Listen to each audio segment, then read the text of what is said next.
Jesus Christ, you people suck. Wow. Wolverine wanted to be in this. Back in the days when we played video games, it was hardcore for the nerdy and lazy.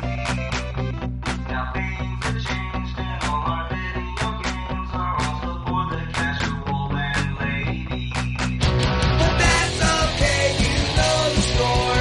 We told you a million times before. Playing consoles, not just games, is in the past. And every week you listen to the best damn internet radio crew. It's the N4G podcast. It's the N4G podcast. Alright, it's time. Another week. N4G Radio. This is episode 662 for August 9th, 2021.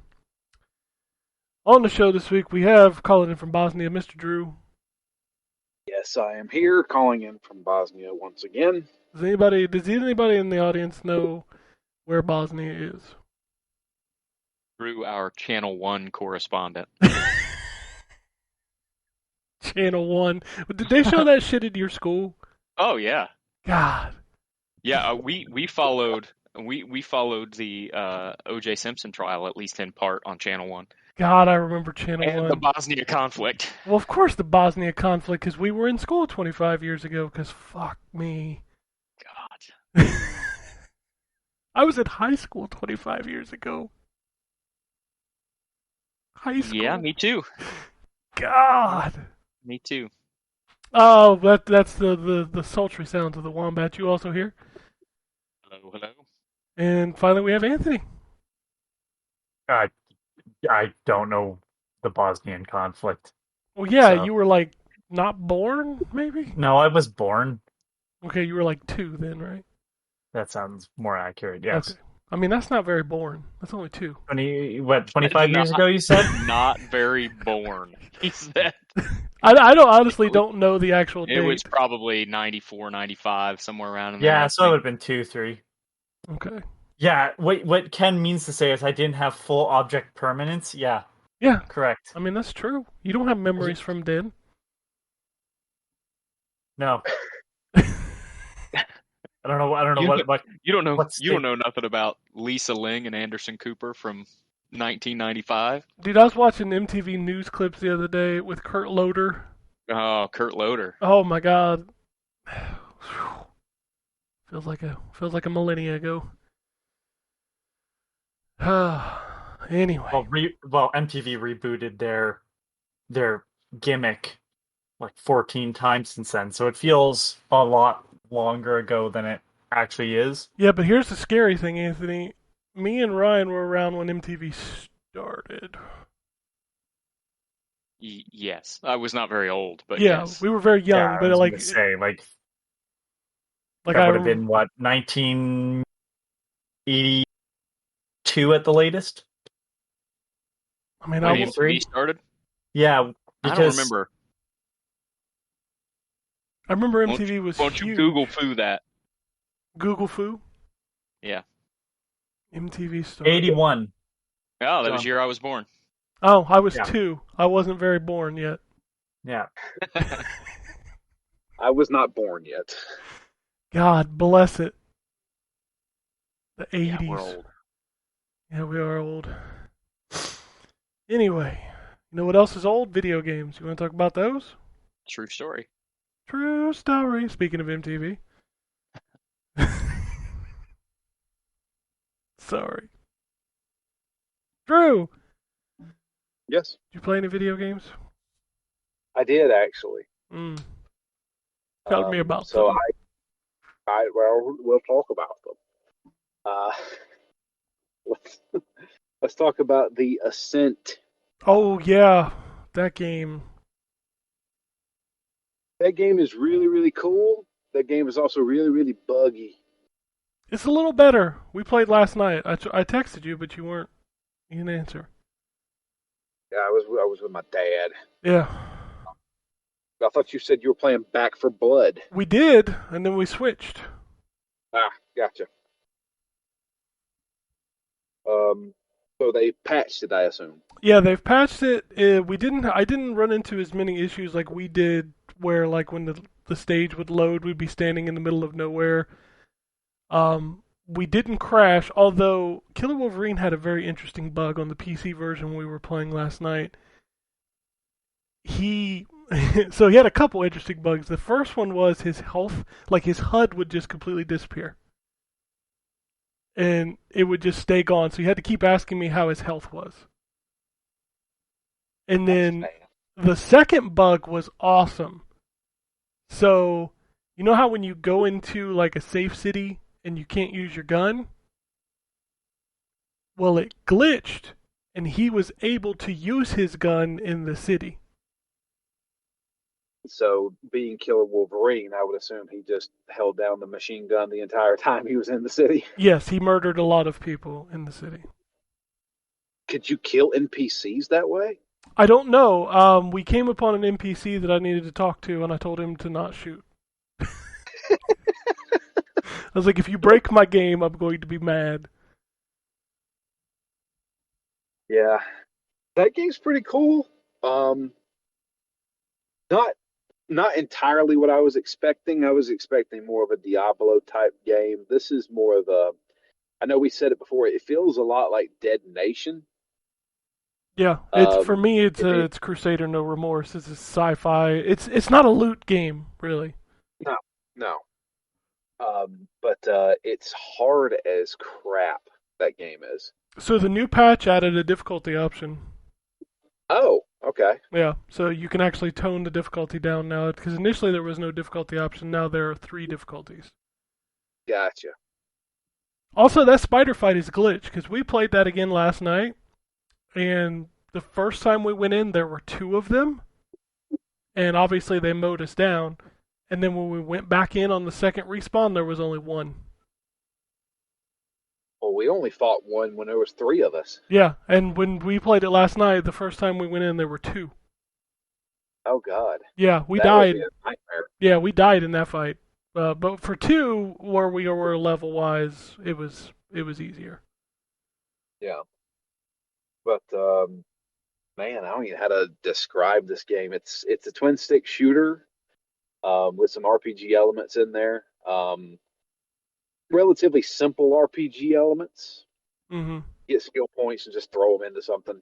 Yeah, Um, you got like 10 categories, and each one I think has a max of level 20, so you can put 20 points into each one of those or something.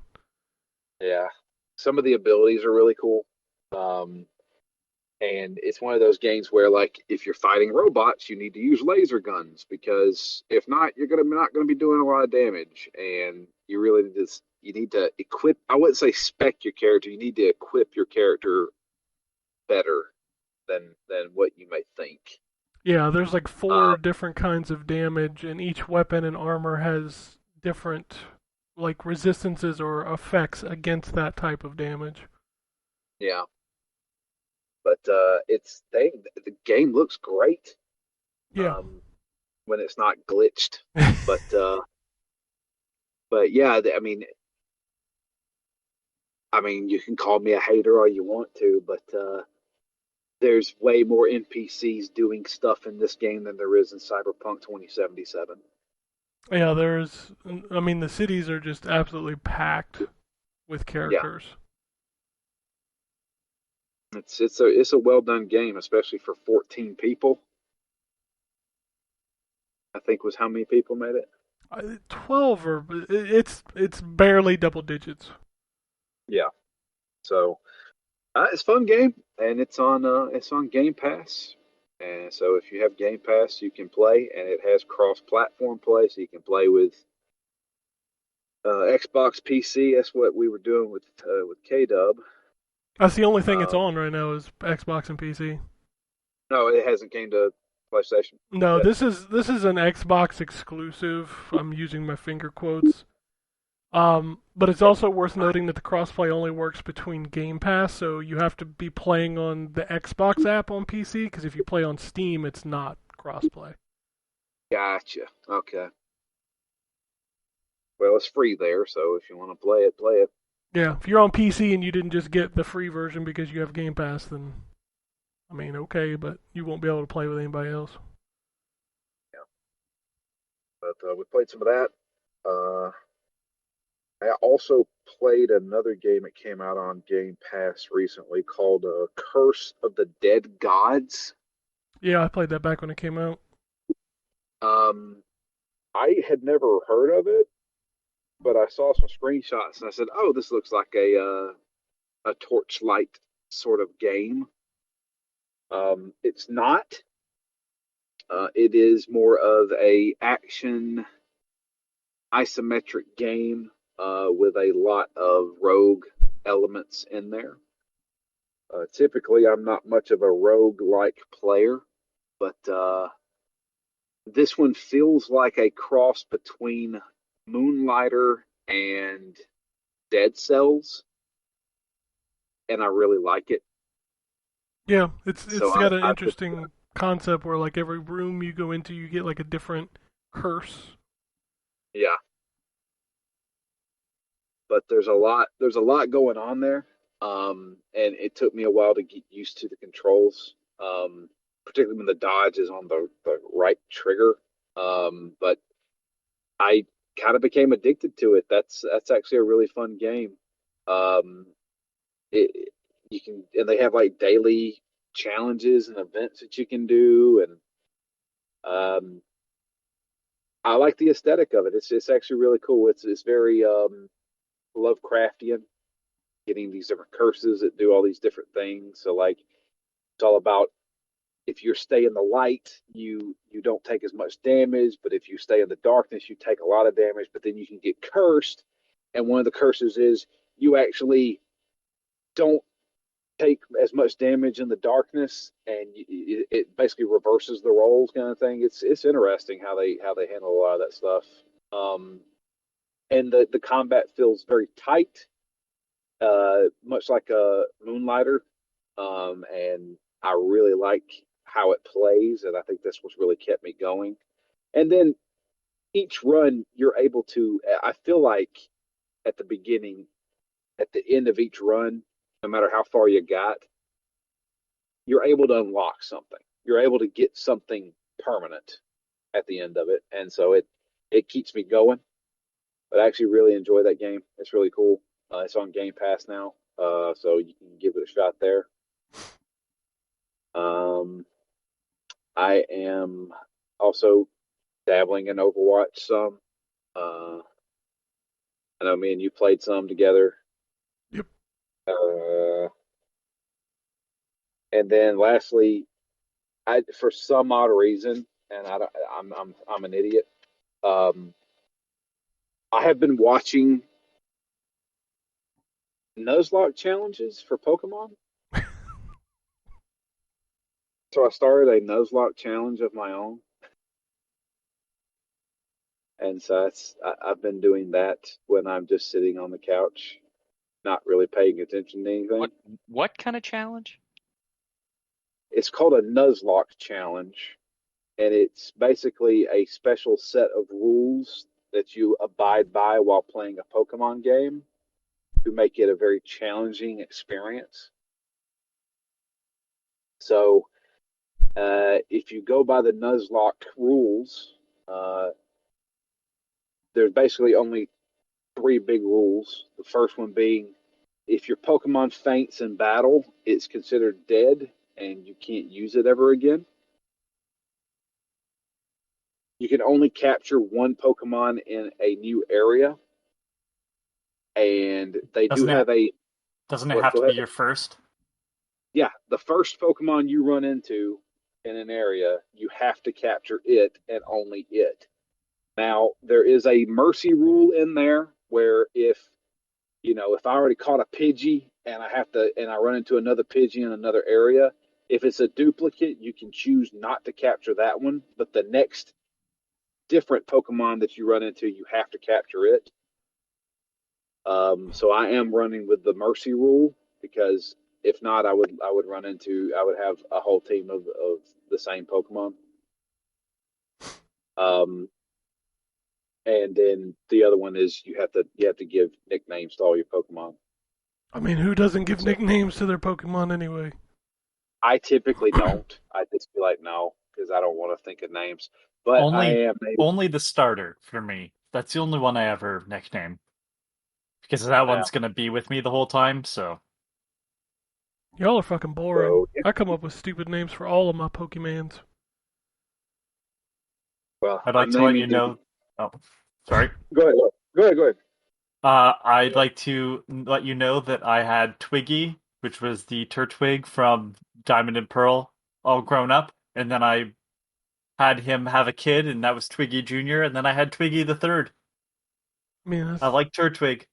clearly that must be your jam. But I'm actually playing Pokemon Omega Ruby, which is the game that I'm playing. These names crack me up. It's the remake of Ruby and Sapphire. Diamonds and pearls. So yeah, I'm doing that. I don't think I'll succeed. I did beat the first gym, and I am moving on to the second one now. I attempted a Nuzlocke challenge in video form at one point with Pokemon Gold, and well, that did not work. Nuzlocke challenges are very difficult. I don't know why I decided to do this. I don't either. It sounds awful. Yeah, I don't know. Also, if you run into your first unique Pokemon in an area and you accidentally make it faint, you don't get a Pokemon for that area. Yeah, this sounds So awful. I would not want to play like I've this. I've already did that once. I was like, great. I killed the electric Pokemon that I really needed for my team on accident. I mean, nobody's watching. You can cheat. Yeah, but I mean, it's the principle of the thing. I want to see if I can do this. Okay. Well, Godspeed. Thank you. So far, I'm doing okay. But that's about it. All right. Well, I'll move on to Anthony. I'm gonna not start with a video game. Okay. I would have had this conversation last week, but obviously we didn't do a show because I was out of town. I finally had Five Guys. Yeah, there's a tweet about that. Yeah. Yeah, so fries are amazing. There's no denying that. They're probably the best fast food fries. And you get a royal shit ton of them. The burger's fine. I mean, it's real, hamburger. Like it's not meat with a question mark at the end, like McDonald's. Yeah, that's fair. Like I'm impressed because it's like it tastes like ground beef, but at the end of the day, ground beef doesn't really have a taste. It was kind of disappointing that they don't really do anything by like actually making a burger. It just kind of tasted like ground beef, and Now, hold it on works. a second. It's fun. Hold on a second. Ground beef does have a taste. It tastes just like it smells. Delicious. Yeah. Okay. Well, you have that's a pretty low bar, and it's like okay, it's fine. Like it's not bad, but it's just like there's a reason why we season things. So it was just one of those things where it's like I guess not knowing what to expect, I probably wouldn't get a burger from them next time. But it's like would I go back for fries? Yes. Would I try their hot dogs? Probably. Yeah. But like it was good.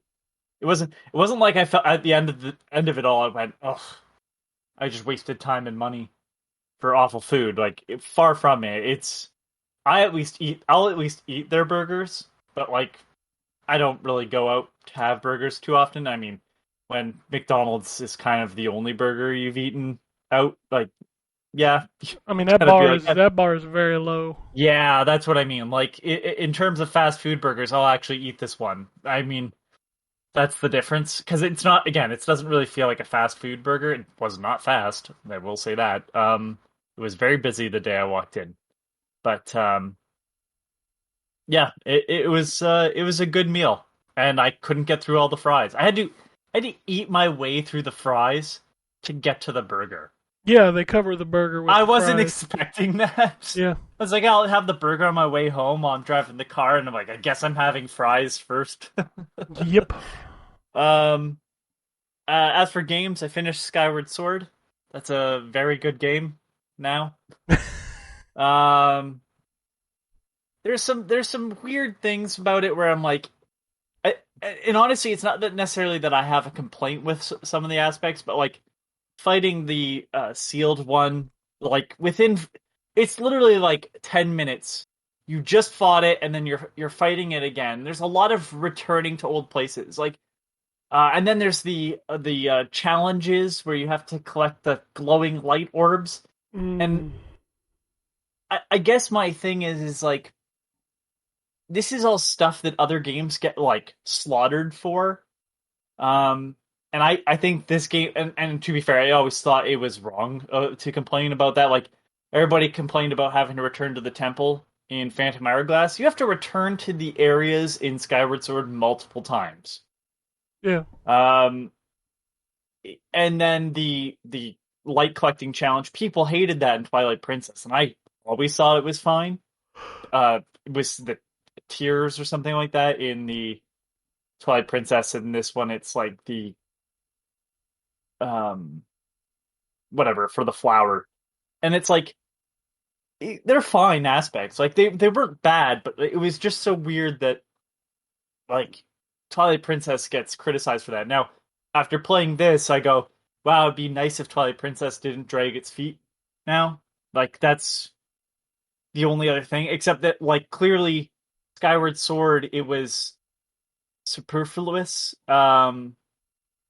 dialogue that they removed that sped this game up. And in Twilight Princess, obviously, it's this long, drawn-out intro. I've seen from multiple people that like they love the dungeons. I think visibly the dungeons in Skyward Sword are appealing. I just didn't think that they were overall that exciting to like. I didn't feel like I was doing enough puzzles in most of them. There was a couple. The boat in Skyward Sword is probably one of my favorite dungeons in all of Zelda, just because of how smart the setup of it is. The boss fights were for the most part like the standard Zelda fare, like, oh, it's breathing in, time to throw a bomb. But the actual sword fights were spectacular. Even though like the first time you fight Girahim, it was not really explained what you have to do. So you just kind of flail, and like that being the first boss is a terrible decision. The final boss is fucking amazing. And the battle against the robot that has 6 arms was one of the most satisfying boss battles in the whole series. I've come to appreciate it. There's still, I think the biggest issue was that there was no fast travel. Still, like that. We That got was by the worst Meebo. part. No. I know. No, it just I'm let not- you. It just let you leave. I know. Yeah, But still. that's the thing. Like in hindsight, like people were complaining about the wrong thing. Getting to the sky is not the problem. It is having to constantly fly when there's really nothing you're doing. Like there's nothing to do while you fly other than like obligatory watch out for the tornado. Like, Oh, there's some birds that carry coins. this game just poured rupees into your pocket at all times. So I know. it's some weird stuff, but it's like it did make me realize something, and I'm writing a review for it, and it's going to be long because, of course, it is. I really like Zelda more when it has side characters that sort of help flesh out the world. Flesh out the world? I said flush. Whoops. It's I don't know, just even like taking Groose because he ends up playing a bigger role, like out of the equation. the Gorons that are walking around and are studying all these artifacts are just these fascinating characters. All the robots have a similar personality, except for the one that helps you carry things, who doesn't like Link. All the shop owners have a lot of character, and I look back at Breath of the Wild, and outside of the main cast, there is really nobody. So this kind of leads to the next one. I've gone back to Ocarina of Time because after listening to the Phoenix Down, I was like, I'm gonna play that. Because I listened to it while I was out of town last weekend, and yeah, it's just like things like the Cuckoo, the chicken lady in Kakariko Village, and the kid that plays in the graveyard, but then Dampé comes out at night, and I don't know, it's just all these small characters that build up, and it's probably the reason why I love Majora's Mask the most, is that whole game is about having this dense world that is, everything sort of affected by everything else. So it was just kind of like an interesting, like, oh, I guess I really liked Breath of the Wild for the gameplay, but I kind of hope that there's something more to it come the sequel, or whatever they're calling it. I picked up Dicey Dungeons and got addicted to that. Dicey Dungeons is a roguelike from it's a roguelike, fuck it. Give a shit anymore. From Terry Kavanagh, the guy that made VVV and Super Hexagon. And it is an RPG that you have like kind of like a world map that you move the character along. It's almost like a board game. You play as a little dice character. You choose your class, which is actually its own character, and you're going through this weird game show to get a wish. And the whole gimmick is that, or the whole basis is that you move your character around, then when you land on an enemy space, you choose to battle them. And you have certain abilities, and you roll dice each turn, and as you level up, you get more dice to roll, and you use those dice to activate the effects of the cards that you have. So most are single-use cards, but others are like, you can use this 2 times in a turn, or this can be used repeatedly. And man, it's just this really good RPG battling system that makes you think about all the moves you're making to get the most out of the dice rolls that you make. You get upgrades, like you get new cards that have different abilities on them. You can buy stuff at shops. You level up and your health goes up. You can trade. You can upgrade certain abilities, so like it'll do more damage or it'll have a different effect. And just fighting through the first level of each character, and there's 6, I think, characters, was fun. But then the next level of each character adds a different effect. So like the Barbarian has one where all the enemies have upgraded equipment, because like all the cards get like 1 level up, and then that's it, they've maxed out. So they gave all the enemies upgraded equipment and more health, and you had to fight your way till the end of the dungeon again, and then they spin the wheel, and then you're back to the beginning, because you don't get to keep everything, but sometimes they'll give you different equipment to start off with as well. So there's just a lot of strategy that like I wasn't thinking about right away, because I was like, oh, I have to do damage. But on my Thief playthrough, I realized that I had all these sort of abilities that had poison, and I could just stack poison, and poison activates at the beginning of the turn of the person that's poisoned. They take the amount of damage of the amount of poison that's left, and the poison ticks down every turn. So first turn they take 10 damage, because it has 10, it clicks down to 9. Next turn they take 9 damage, it clicks down to 8. And so I had it, so I was doing a ton of, like, I was stacking poison on the enemy, then doubling the poison, and then doing damage based off of the number of poison. And it's way more intricate than I thought it was going to be, and it's so funny because all the drawings are like super cartoony. They kind of look like a Cartoon Network cartoon, um, and it's just he seems to know how to make addicting games because VVV was really addictive. Hexagon, before it even became Super Hexagon, and it was just like a Flash or HTML game on a browser, was super addictive. And now he has the same composer back doing all the music, Chipsel. And like fuck, it's just such a good game. I sat on it too long, partially because of how it looked. Because it just looking at screenshots doesn't do it justice because it's something that you kind of have to play to get into, and I only picked it up because I liked Terry Cavanagh's work. And then the other two is I played There Is No Game, which I think Ken you've brought up before. Yeah, when they showed it at one of those event things, I thought it looked cool. I still have not played it. So it's weird, like it's really weird.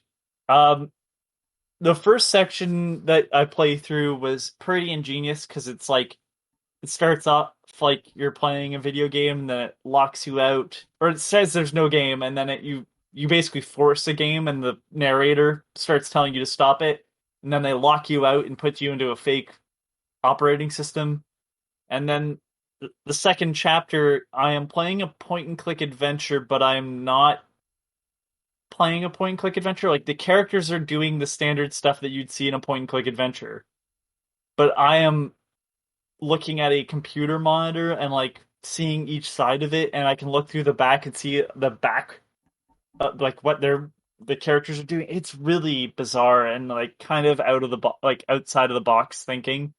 But it's neat. I'm like it so far. It's a little ham-fisted on some of the humor, but like it, some of the puzzles are pretty smart. And then Picross S. I don't remember the name of it. The Sega one, that came out.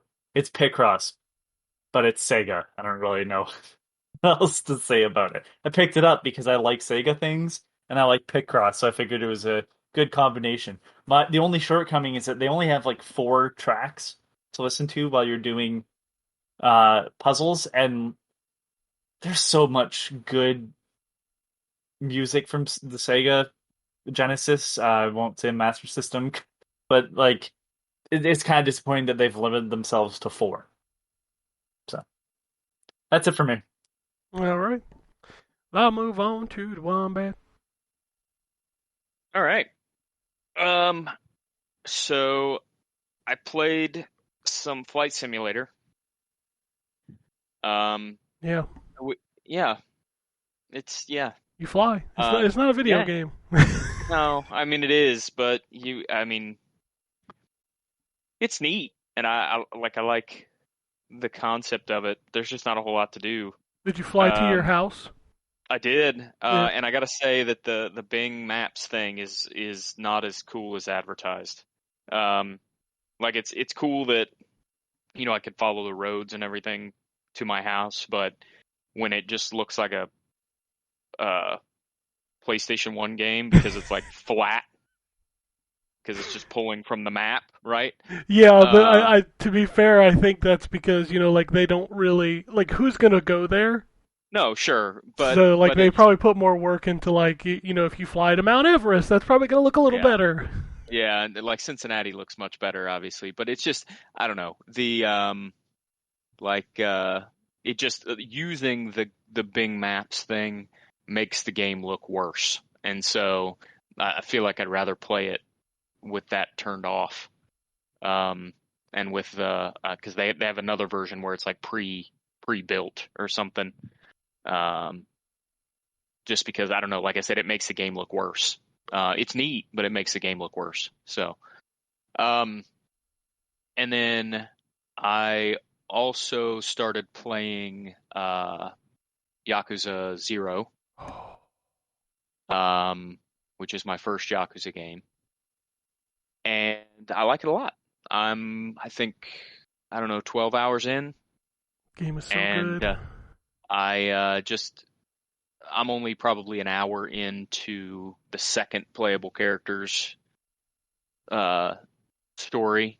Majima. Yeah. So yeah, I'm really enjoying it so far. I like it a lot. It does have a little bit of Shenmue in it to me. But yeah, I really, really enjoy it. I like the combat. I like the characters so far. Story seems pretty good. Yeah, I'm digging it. Yeah, those games, so good. And yeah, that's really all I've played. I really haven't had a chance. I mean, it's been 3 weeks since I've been on the podcast, and I really haven't had a chance to play much of anything because I've just got a million different things going on. So yeah, that's it. All right. I will give you the rundown. I didn't get to play all the indie games I wanted to play this week. I got roped into playing a bunch of Back 4 Blood and then a bunch of The Ascent.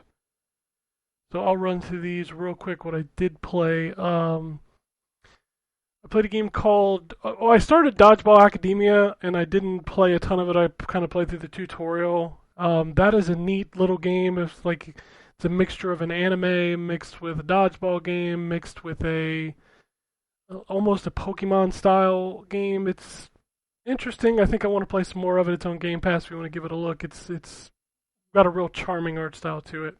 My son's been playing it. He loves it. Yeah, He's played a ton of it recently. it seems like it's really good, and I think I want to go back to it. I just got pulled into something else. Then I played with the Chemco RPG for the week. I mean, it's the same thing as it is every week. The game showed up called Animus Revenant, and Anthony's the only one who understands this, but I kind of, for some reason, thought it was a new anima game, and I got excited, and I booted it up, and it's a isometric Dark Souls game, and I was like, okay, we're good. That's like there was a Masters of Anima. No relation. I was very disappointed. Yeah, this is legit a straight up Dark Souls game from an isometric perspective. And I was just like, okay, like you don't even try. Like the opening area even has a woman sitting on like a pedestal that looks kind of like the girl from Bloodborne at the main area, and I was just like, okay, y'all saw what you liked and you made one of those. Okay. Castle of the Pixel Skulls DX is a straight up, level 1-1, level 1-2, level 1-3, do some platforming, get to the end. It's fine. Nothing super special about that. Bone Marrow is a weird-ass game. That's the Ratalaika game this week. So this is how do I even describe this? So you start off in like a grid-based pattern. You've got a character. You move, and every time you move, you combine objects together to create health and swords and shields and things for your character. Every now and then, an enemy will show up on the map, and you just push up against them to use up the resources you've collected to kill them. The catch is that you can only collect the resources during the day. There's a little timer down at the bottom that goes across, and it spends half the time at night and half the time in the daytime. And at night, you can't move. That's when you build the puzzle part, and then when the daytime comes in, you can collect and also attack. And it's an interesting concept, but the match went on for so long that eventually I just started like wiggling the analog stick and managed to get like almost to the end of the first level. It felt like it went on forever. Like the match lasted almost 10 minutes. And I was like, okay, maybe that's a little too long, like the first match. And then the next game I booted up was called Deadly Days, and the tutorial screen comes up and it says this is a roguelike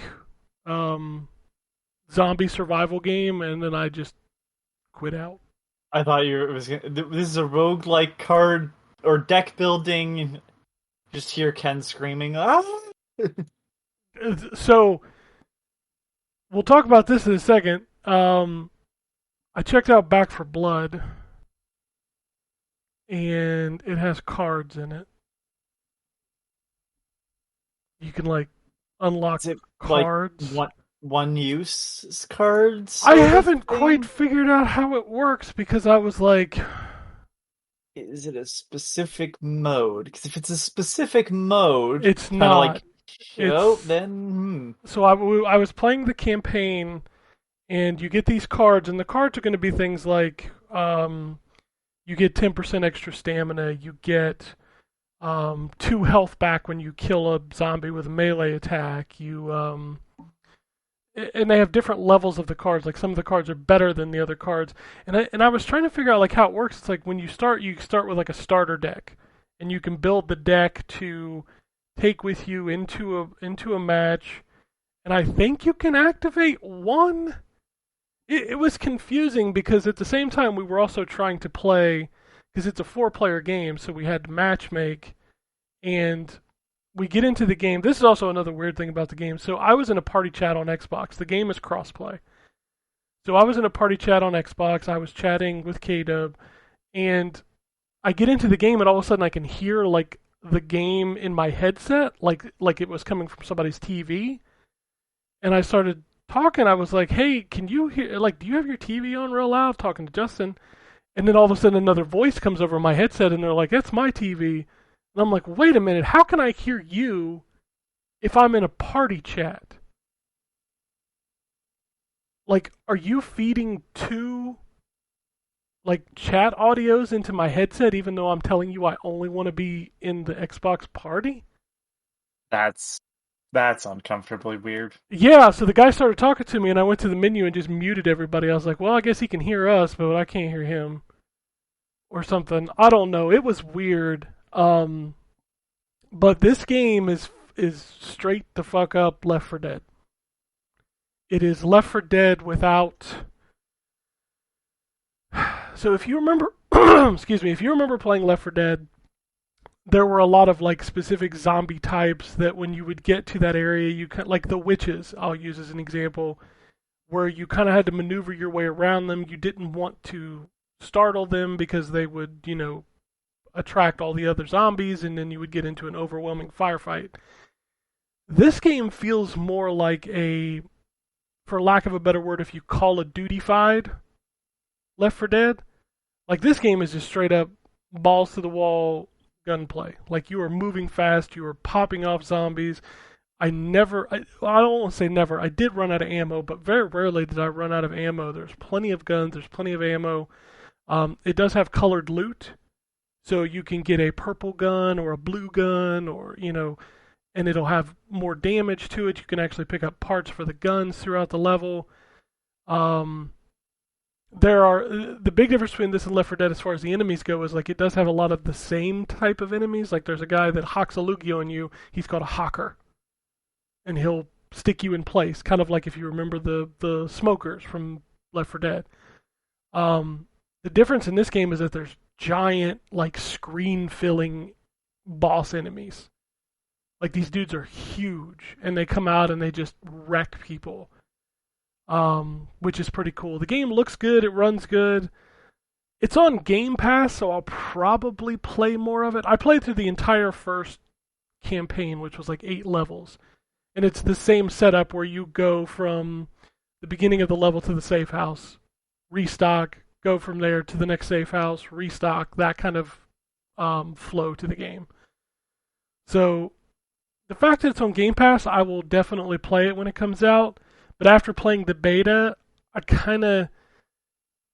didn't feel, it's like Turtle Rock really nailed it with Left 4 Dead, and I don't know that this, like, it didn't feel as good as Left 4 Dead did back when you played it. Like, I don't know, it's hard to describe of like, it's just not as good as you kind of hoped it would be. So, but anyway, I did play another game that I can't talk about. I can talk about it next week. It's called Foreclosed. So I'll be talking about that game next week. And also maybe a different game next week. I'll maybe get to talk about. I don't know, we'll see. As far as games coming out for the week, we've if you got those new consoles, we got a few. We've got I Am Dead, Button City, Ever Forward, Lawn Mowing Simulator, which is another game that I've actually been playing. So maybe I'll talk about that game next week. Untitled Darkness, Art of Rally, which is coming to Game Pass. Assassin's Creed Valhalla: The Siege of Paris.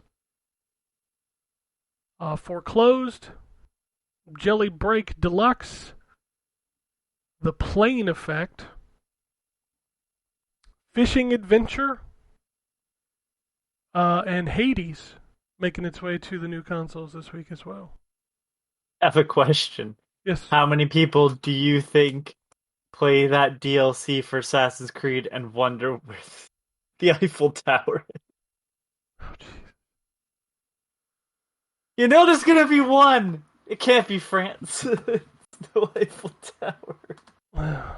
Oh, jeez. Also on the new consoles, Ever Forward, Godfall, Fire and Darkness. I think that's it. I think that's all the new console games. Let's move over to PS4 and Xbox One. A lot of the same stuff, also including Action Arcade Wrestling. I don't know what that is. Probably Say it one more time. Action Arcade Wrestling. Yeah, I don't know what that is either. I'll keep an eye out for that this week. Black Book, we already said that. Godfall coming to PS4. The Collector's Edition of Hunt Down. Power Rangers Battle for the Grid Super Edition. Faraday Protocol. Tetragon. And Paw Patrol the Movie Adventure City Calls. So, there you go. Xbox One.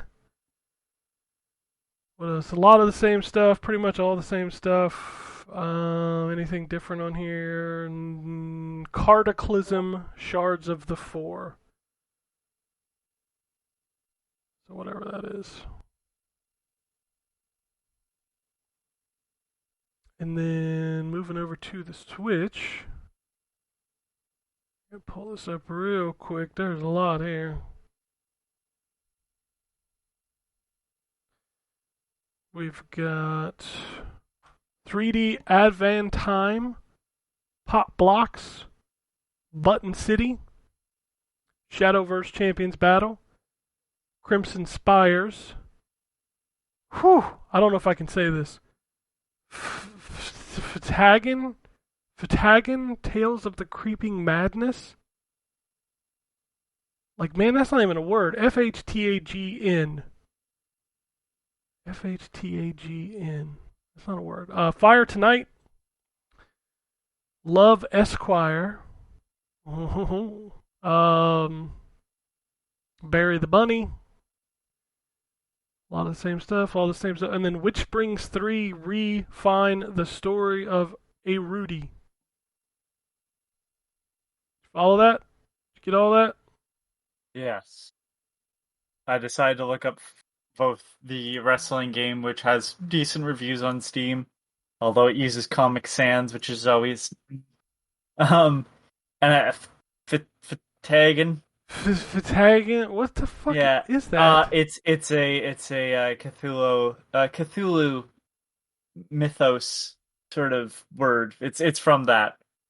Okay. So that's the reason why it's like a mess to look at. Okay. That's fine. Yeah, this wrestling game looks a lot like I don't know what it looks like. It looks like a cel-shaded wrestling game. Yeah. I don't know. If it's fun, it's fun. I don't care. I'm just curious. Give me the name of it one more time. Action Arcade Wrestling. AAW. AAW. Yeah, I think that's what. AAW. Yeah, I think that's why they. That's did what it. they use. That's what they use in the game. You can even see it on the map. On the picture I sent. In the squared circle. I see it. The old squared circle. That's right. All up in this bitch. All right. I'm gonna go through the news. Some of this stuff is from last week. Some of this stuff is from this week. So we'll just kind of go back and forth. There is an indie event for ID at Xbox this week on Twitch. If you remember, they had one of these last year. The one last year was super long, but they did have some. Go ahead. Sorry, this wrestling game appears to have started its life and may still be a Chikara wrestling game, which Chikara is a rather large independent wrestling organization that's like they're a little weird. So it appears it at least was that at some point. I guess we'll find out this week if it's any good because it's out.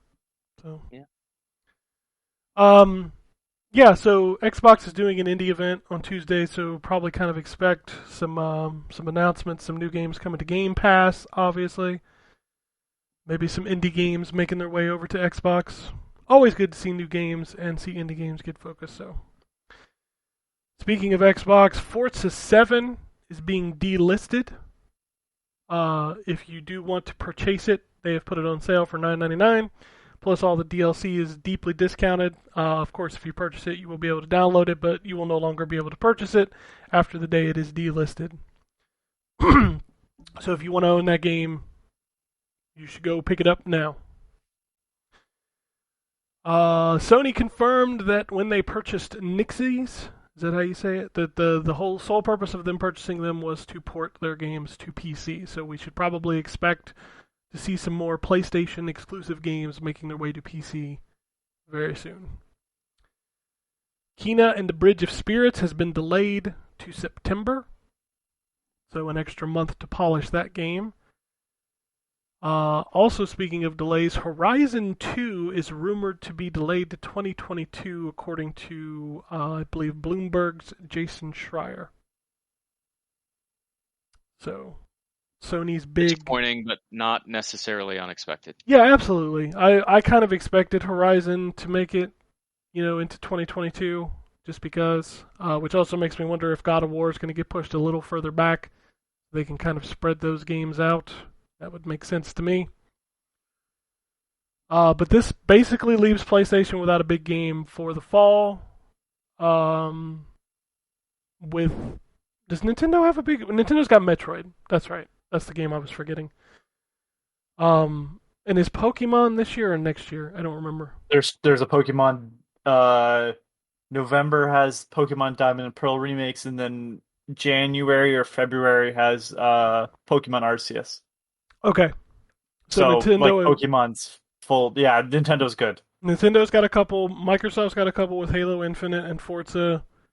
But Sony is now left with... They don't have anything, right? Horizon was their big game. I think that's right, for the rest of the year at least. I mean, we've got the Ghost of Tsushima and Death Stranding director's cuts, but we don't have a big game for the fall. So, interesting. But it doesn't matter. As we'll talk about in a second, a PlayStation 5 is going to sell regardless of whether or not there's a game out on it anyway.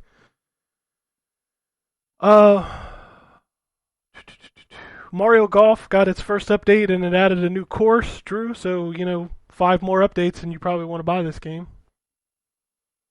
The new course is Donk City, and they added Toadette as a playable character. So, a little bit more there. Sony announced their 2.0 beta firmware is available now. This brings quite a few changes, including Shocker telling you which version of the game it is, PS4/PS5, vertical trophy lists. I thought that was already in there. Well, it now has it does now have like a little icon on. Oh, I gotcha. Yeah, so it your library is also separated, showing you which one is which.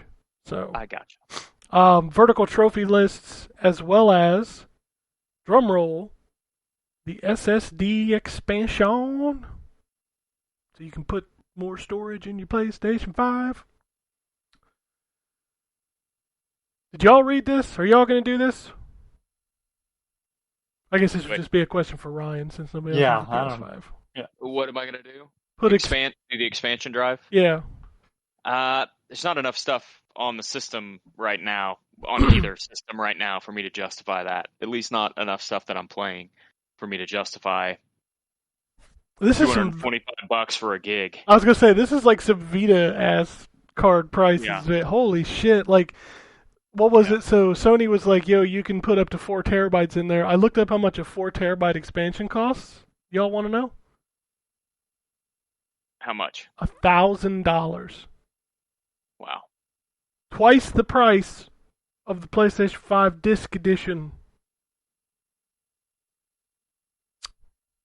So yeah, I did watch a video on how you put it in. It seems pretty straightforward. There was a conversation about this on the internet. Microsoft's solution is better for plug and play. Like for consumers to just take a card, plug it in the back, you get an extra terabyte of storage. That is clearly better. Like that is just plug and play, simple. The PlayStation solution is not hard, but it is it is complex enough that there are a lot of people, and I know gamers don't understand this. There's a lot of people that are just not going to do this. The same way people didn't do it with the PS4 or the PS3. Like, anytime you involve a screwdriver, it becomes a lot more complicated. And the funny part is that, like, the PS3 was, like, stupid simple. Mm-hmm. The original model is stupid proof. But even the slim model, not the super slim that has the sliding top, but you just unscrewed the front and pulled the drive out. The PlayStation 4 was a bit more difficult, but still easy. I don't know how this has become harder, but it sounds it from the way that people have been talking about it. Well, so just to give you kind of a rundown of what you got to do. First, you got to make sure you buy the right drive. The drive has to have a minimum of, I think, 5,500 megabits per second or so, like some kind of transfer speed. You got to make sure you have that first. Then you have to take the side casing off of the PlayStation 5, which is not hard, but it makes me nervous because there's a click. So well, clicks on expensive products should not be a thing. Yeah, so like you pop it and then you slide it off, and like that makes me nervous, but I'm sure I could do it. And then there's a little door. You unscrew that. You take the door off. There are, I think, 5 size screw holes. So it can be anywhere from like 30 nanometers to up to like 180 nanometers. So you need to know which one your drive size is. I see. Sorry. Yeah, so like the size of the drive, you need to know where to put the spacer. So then you take the screw out, you put the spacer in the slot you want. You have to probably make sure that your hard drive that you're getting has a heat sink. Even Sony recommends that you put a heat sink on it. So okay, we've hit the point. I was gonna say I remember hearing about a heat sink, but of course I don't have one, so I went, all right, well, have fun with that. Yeah, you can. You can't just buy like an enclosure for the drive and plug it in with USB. No, it cannot be used via USB. You can use USB storage for PS4 and to store PS5 games, but if you want to run them, you have to take the system apart.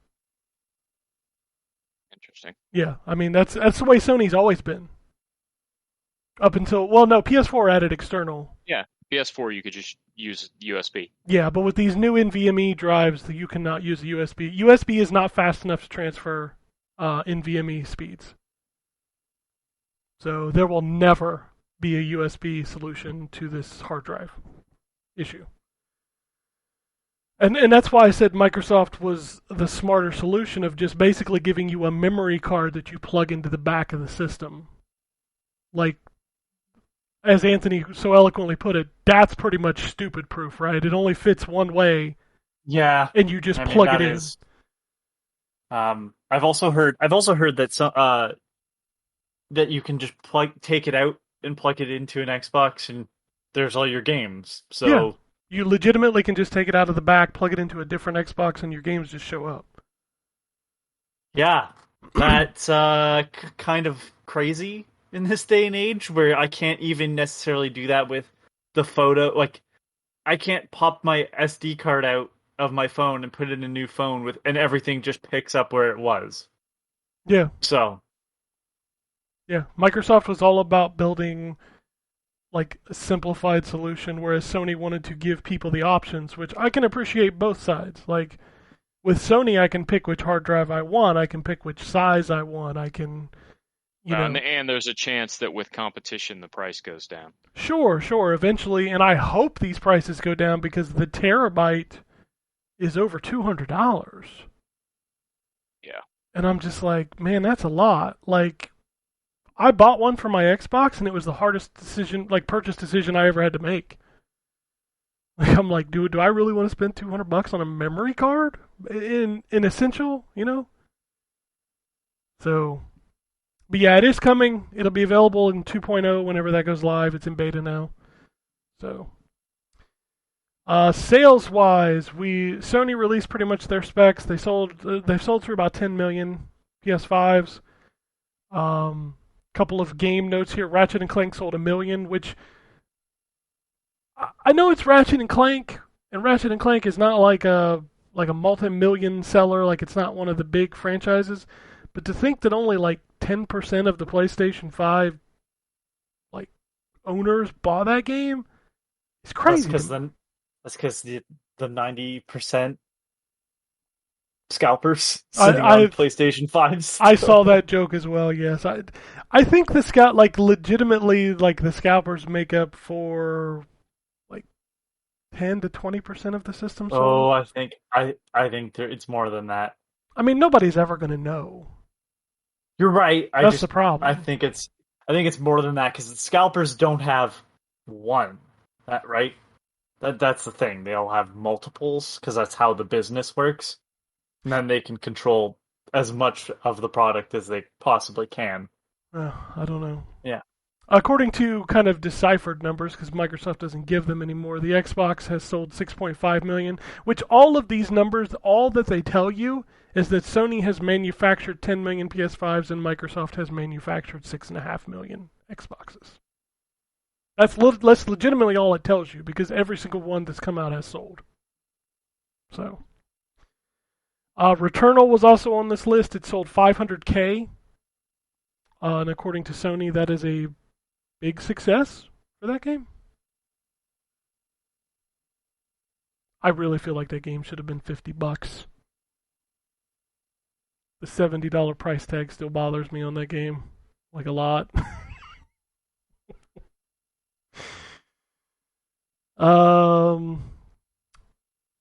There's a new studio which contains a bunch of people from other big studios, and the name of the studio is That's No Moon Studios. Ladies and gentlemen, we are running out of Star Wars quotes for your video game names.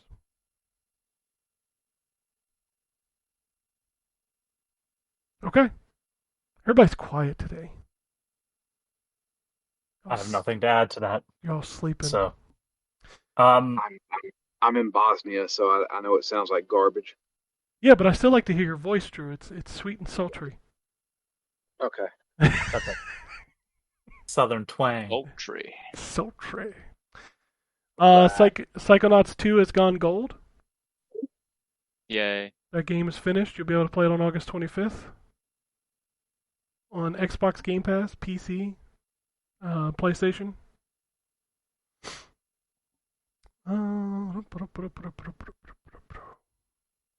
I think that's it, unless anybody has anything else news-wise. New Pokemon Snap got an update because that game wasn't enough already, apparently. Oh, yeah. So I forgot about that one. 3 new areas. I mean, that's pretty cool. And hey, free DLC? Cool. Nintendo is very good about doing free DLC for, like, the new Donk City map for Mario Golf. They did a bunch of DLC for, what was the last game they did a bunch of DLC updates for? Animal Crossing obviously gets a bunch. Yeah, Animal Crossing has some more coming, apparently.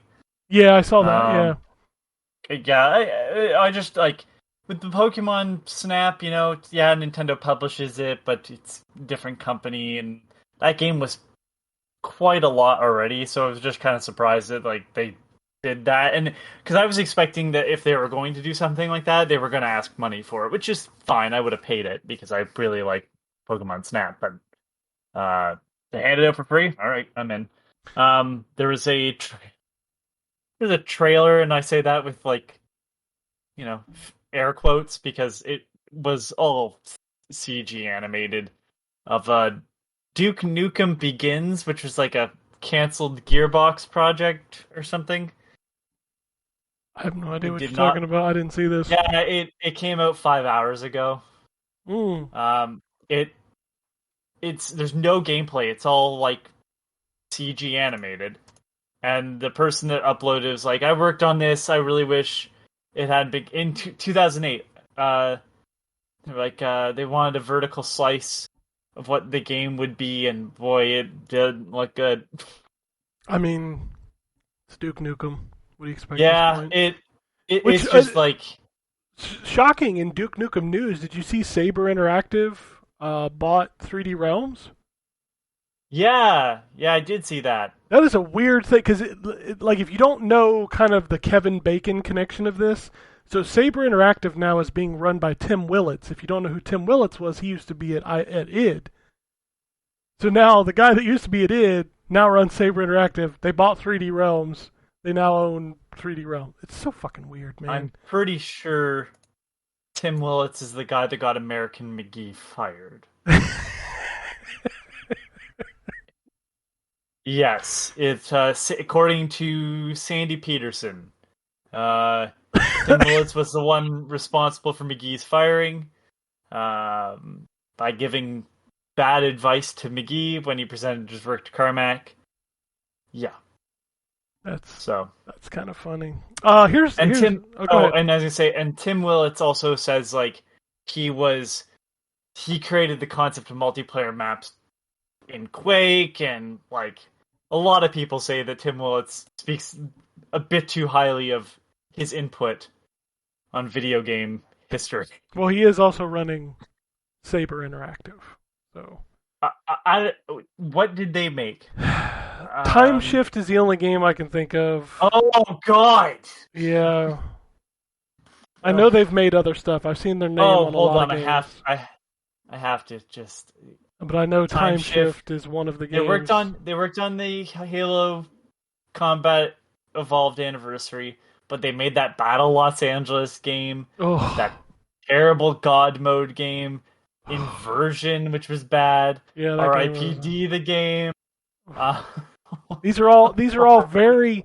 They're not bad games. They're just so goddamn generic. You just don't care. Yeah. Like none of those games. Apparently they ported Call of Cthulhu to Nintendo Switch. I mean, sure, why not? Why not? Not a great game. So this is minor, I guess. Well, minor video game news. But did you see the South Park deal that went up this week? Yeah. So Comedy's that's a lot of money. $900 million to create, I think, through season 30 or something like that. And then they also do 2 movies per year. But also buried in that release was there is a new South Park game being worked on, and it is not licensed with Ubisoft. It is coming from Matt Stone and Trey Parker's own video game company. So there will be a new South Park game from them directly. Yeah, I mean, it'll be interesting to see what it is. Yeah. Was that you, Drew, cropping up? Yeah. I said I didn't know they had a video game company. I think they're starting it up. I mean, they just got a $900 million check. So. Yeah, that's a metric crap ton of money. So here's a crazy. This has to go into the licensed streaming rights thing. So they signed this deal with Paramount because Paramount owns Comedy Central, right? They signed this deal to do the movies for Paramount Plus. South Park is not yet on Paramount Plus because it's still licensed to HBO.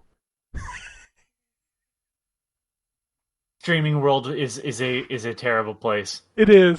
It is so this press release comes out and like South Park is going to be on Paramount Plus with exclusive content, and then you go to Paramount Plus, there is no South Park content. I'm surprised that they don't have the movie. They have nothing. Because that is Paramount. So yeah, but Paramount owns Comedy Central. Comedy Central owns South Park. But the problem is HBO has the rights to stream South Park right now. So Warner has that license right now. That's not even the same in Canada. I'm pretty sure. I'm pretty sure somebody else has the right. Like fucking rights management is so awful. Oh yeah. Disney owned X-Men for a long time, and it took forever for them to get the old X-Men movies onto Disney Plus.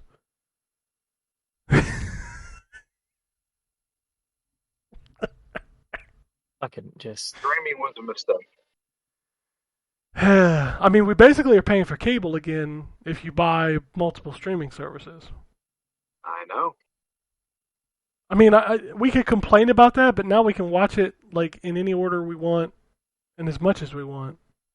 So, I guess I can't complain too much, right? You just have to keep switching services whenever the thing you like to watch moves to a different streaming service. My dad recently got, so I guess I should just go ahead and say it on the show. I haven't said it yet. I said it on Twitter. My mother passed away a couple of weeks ago. And my dad has decided to change up a few things. He had Dish Network for years and years and years. And the majority of that was because of the Hallmark channel, because of my mom. Mm-hmm. And he said, I'm not paying $80 to watch not the Hallmark channel. So he decided to cancel Dish Network. He went with, I had heard of it, but never actually looked into it, Sling TV. Yeah, I know Yep. what Sling is. Dad subscribes to Sling TV for $35 a month. There's a lot of stuff on Sling TV. Yes. Sling TV has, I think, 2 packages that like you can add on to. Yeah. And I was actually genuinely impressed with the amount of live stuff that you can watch for $35 a month.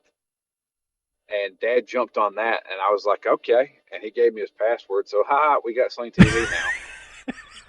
But yeah, no, like there's these small things that people don't pay attention to that still offer regular television for relatively cheap.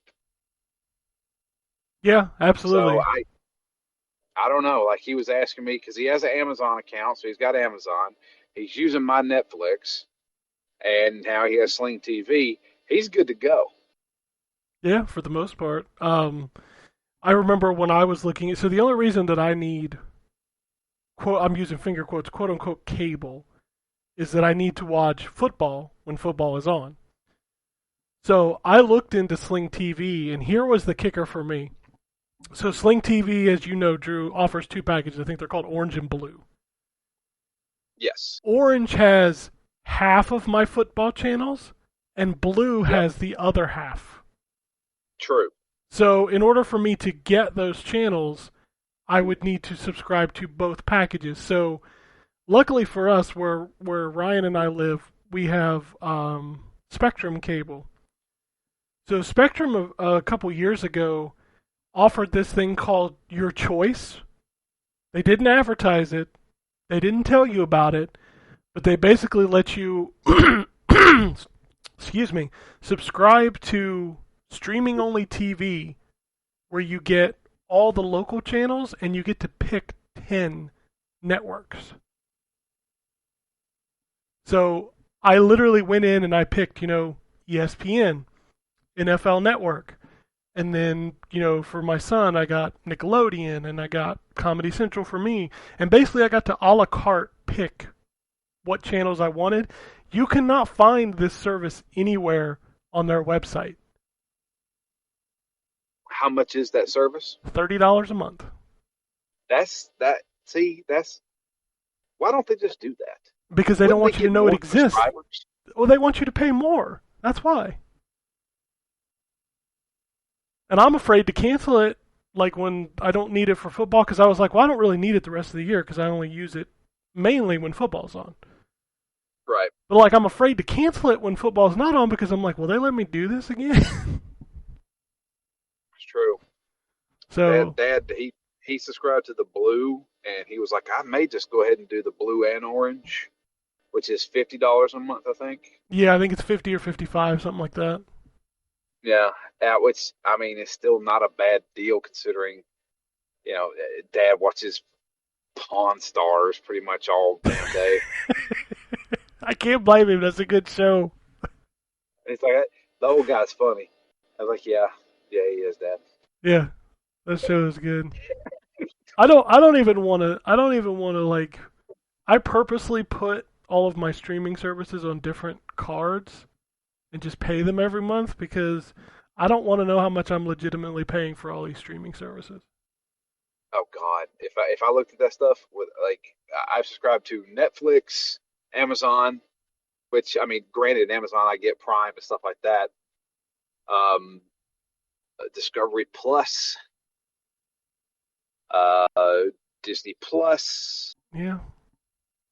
I got the So Disney I'm Plus looking at, bundle. I've got Disney Plus, ESPN Plus, and Hulu, like in one Dang. package. yeah, that's what we got. So I would venture to guess I'm probably paying at least $70 a month. Oh, I know I'm paying more than that because Netflix is now up to $20 a month.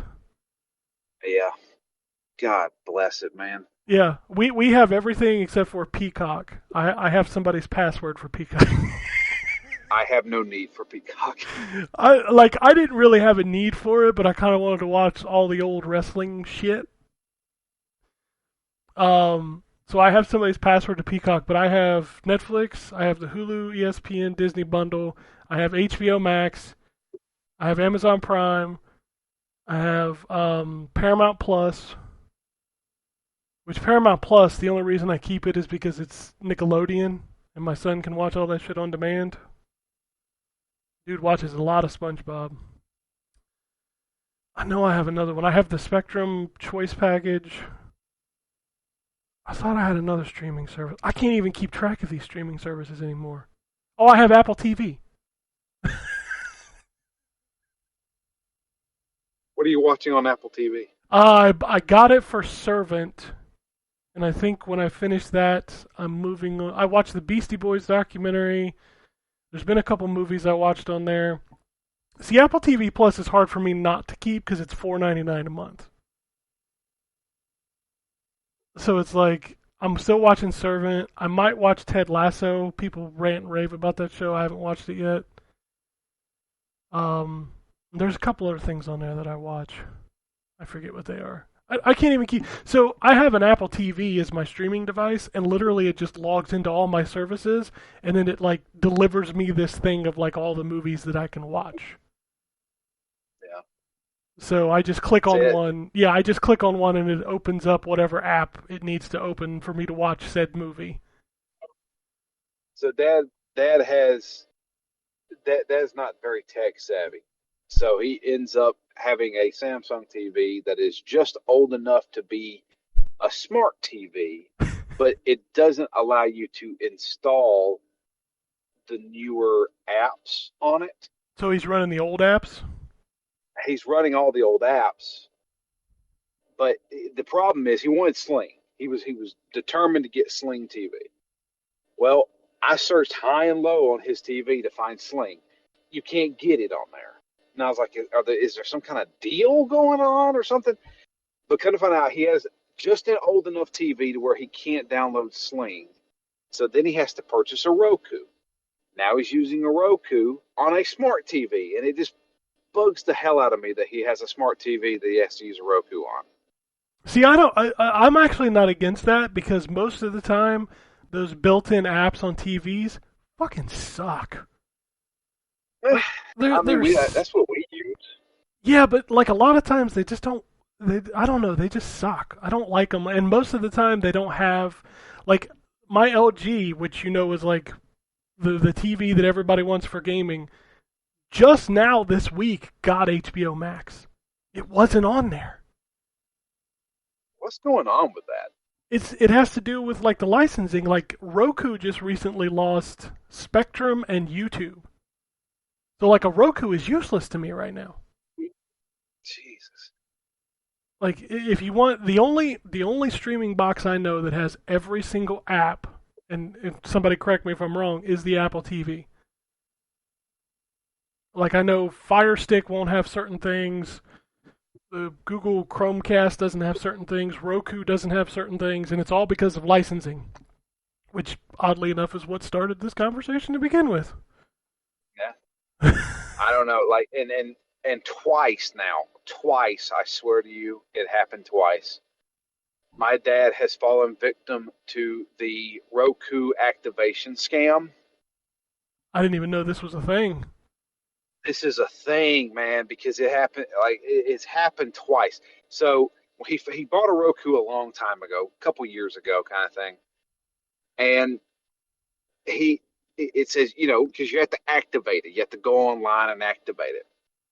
Well, instead of just going to the Roku website, he just Google searches Roku activation. Oh, well, the first no. the first thing that pops up is like, oh, you have to pay $24.99 to activate your Roku. And he did it, and I'm like, Dad, you already bought the fucking Roku. You don't have to reactivate it. There's no subscription fee. God. Cut to about a year ago, he's at a friend's place who's about the same age as him. He got a Roku. They did the exact same thing. Even after he called me. He called me while they were doing it, and I was like, Dad, do you not remember how you got scammed by this, and now you're having your friend do it too? I was like, have you guys sent any money to him yet? He's like, yeah, Johnny already sent them. I was like, why would you do that? It's irritating hearing this. Yeah, dude, no. I have the ultimate story about my dad. My dad got scammed so hard, he let a random person remote in to his computer. I remember this story. He calls me and says, Drew, I just had a virus on my computer. I said, what do you mean? He's like, it popped up on my screen. There's a virus on the computer. Please click here. I was like, you didn't click on it, did you? He's like, yeah. I was like, okay. He said, he calls me after the fact. Every time he tells me something, I get louder and have a upper inflection in my voice while I repeat what he just said. So it had a phone number I had to call. You called the phone number? Yeah, I talked to this woman and she walked me through it. I had to install this thing that allowed them to get on my computer. You let them remote into your computer? He's like, yeah, they fixed the virus. They didn't fix shit. You might as well just throw the computer away. Why does he call you after the fact all the time? I don't know. I think Dad realized he got scammed and wanted to confirm. But he did that with the Roku twice. I'm just like, Dad, what are you doing? My dad's almost 70 years old. He doesn't understand this technology stuff. And the problem is that there's people out there that are preying on older people who don't understand it. Yep. It's fucking horrible. Yep, and that's why these things continue to happen, because people just keep falling for it. I cannot believe my dad let somebody remote into his computer and lock him out of his own computer and then paid them to unlock the fucking computer. I think I forgive that more than the Roku thing twice over. Because at least it hasn't happened again that you know of. That someone has remoted into the computer. So at least he learned something there, right? But the Roku one twice, like, fucking hell. Like I think the conversation was, yeah, I think you gotta go online and you gotta pay a registration fee. I'm like, no, Dad, do you not remember what happened a year ago with the registration fee? There's no such thing as a registration fee for a Roku. You just go to the Roku, activate, put in a passcode. That's it. Good God Almighty, man! Dude, it's a nightmare. Oh, that's why these trying to get Dad to even be able to I'll send him a picture through text, and I will immediately get a phone call saying, Drew, what is this? What did you just send me? I'm like, Dad, it's a picture. Just look at the picture. Oh shit! How do you save this picture? I want to send it to Dorothy. Well, all right. Well, just click, hold on it, and then he'll click on it, and then it's like, well, something else popped up. I'm trying to walk my dad through something on his phone while he's talking to me on the phone, and it's a I think that's what the seventh layer of hell is. Ugh. I feel Love these it. stories. I do. Yeah. Holy shit. Oh man. And this is why it's hard for people to install an expansion drive in your PlayStation 4. Yes. I have told the story on the podcast of the old man that came in to yell at me about the televisions, right? I think so. Old man came in and was angry at me for TVs he didn't even buy at the store that I worked at. Wanted to know why his small TV was louder than his big TV. Which, fine, like, that could have been a case. It could have been the case, right? The speakers could have been blown in the big one, but no, that's not the reason why. It's because he saw the 60 when he was adjusting volume, and he put it to full volume or whatever. It went up to 60 on the small television and 30 on the big one. And it's just like, I don't... Like, what do I do for you at that point? I'm just like... And I'm trying to explain to him, like, sir, that's just a numerical. And it did not matter. It had nothing to do with technology at that point. It was just... No, I'm not changing. The world is wrong. All right, man. I mean, I get it. I get the get off my lawn shit the older I get, but it still makes me laugh. There's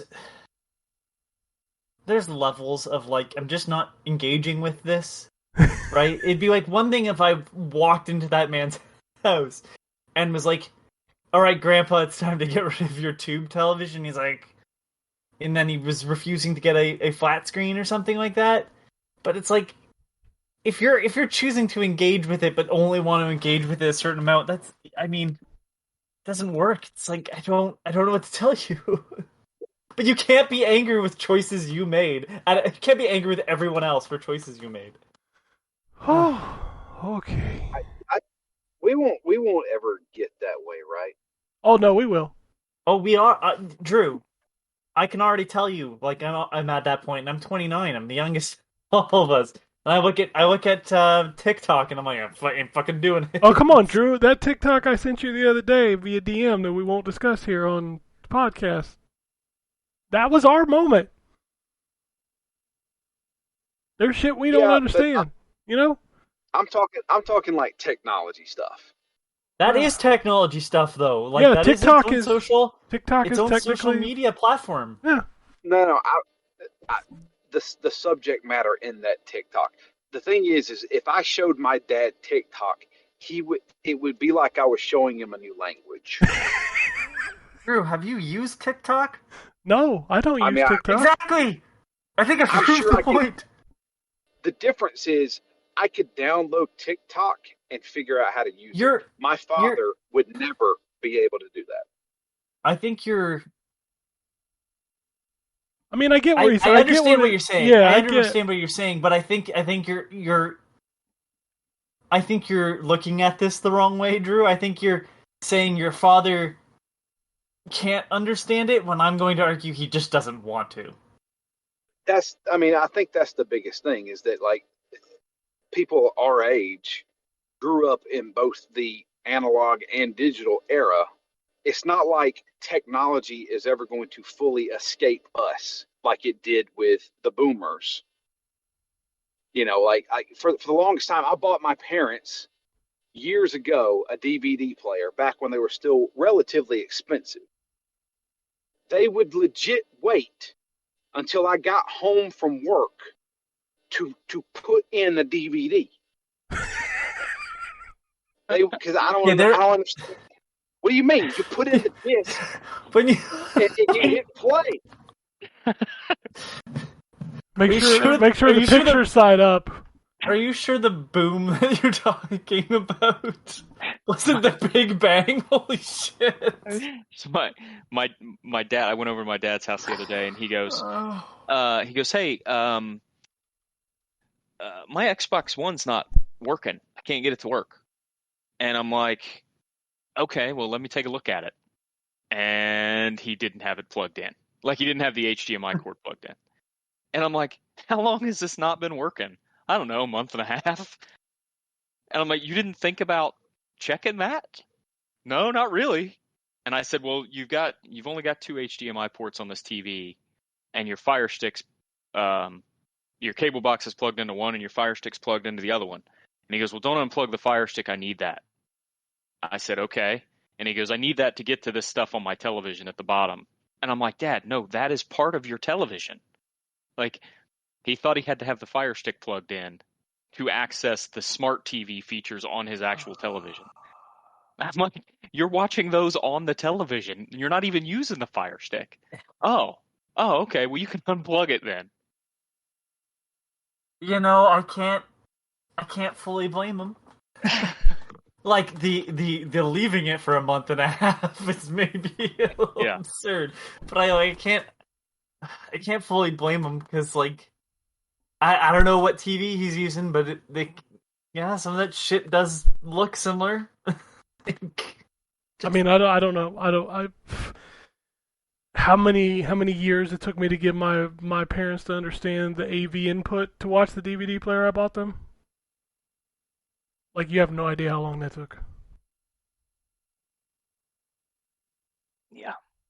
I've got a coworker who's older, who has told me the same story multiple times, and it has to do with one of 2 stores. I still have yet to realize which store it is, but it's Bed Bath and Body Works is what he says, and I don't know if he's talking about Bed Bath and Beyond or Bath and Body Works.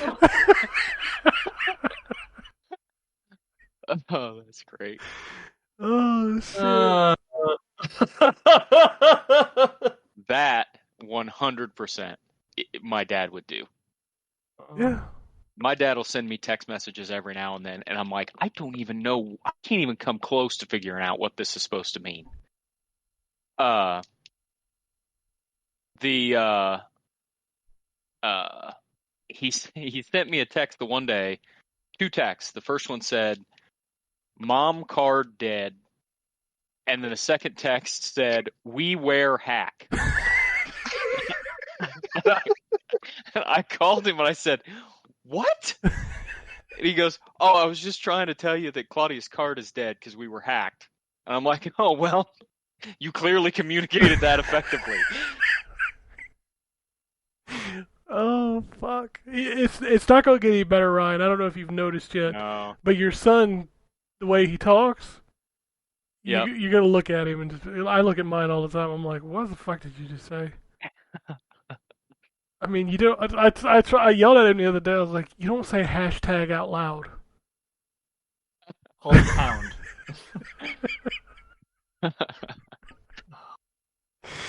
Oh man, Kids are gonna be confused when they call it those automated lines, and they're like, "Press pound." Like, what's pound? What's pound? You mean hashtag?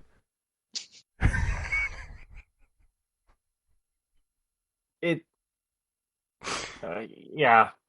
I felt old at like 19 and I'm in my first year of college and people are watching Jersey Shore and I went, I don't get society anymore. That's exactly the first time I went, yeah, I don't know where we're going, but it's nowhere good. Sorry? I said, did you say I'm too old for this? Oh, I said it. I said I'm too old for this at 19. Jersey Shore? Yeah, I was like, I can't watch. I've never watched Jersey Shore, so it's just. It's insufferable, man. I can't. Yeah, just pick any show of like idiots that they just put a camera on, and you got the idea. I mean, we put a camera on ourselves at one point, and that was a bad idea. Yes, it Yeah, was. but we also like you weren't also going to bars and like your vocabulary isn't 5 words and fist bumps. Oh, no, shit. but we did have Mortal Kombat characters get fatality on Gambit with spiky hair. We had him make out in his hair too, if you remember. Jesus Christ! I ain't gonna lie, we did stupid stuff. That's fine. Yeah, for sure. All right. I've been two things quickly for news, just for free games. On Good Old Games, Ultima Underworld 1 and 2, Syndicate and Syndicate Wars are free until September 3rd, and I'm pretty sure that once they are done being free, you will not be able to get them on good old games anymore. They have been said that they were being taken down eventually. I don't fully know why, so go get them while they're there. And Plague Tale Innocence and Minute, which I gave a 9 or 9.5 to, are free on Epic. So Yeah, pick up Ultima Minute. Underworld and Syndicate Plus were huge parts of my young teens. So I already had the Ultima Underworld games, but I snapped up Syndicate Plus and Syndicate Wars. I have an email I've been sitting on for weeks. For Ryan. Yes, it was. Oh, okay. The email specifically calls out Ryan and Drew.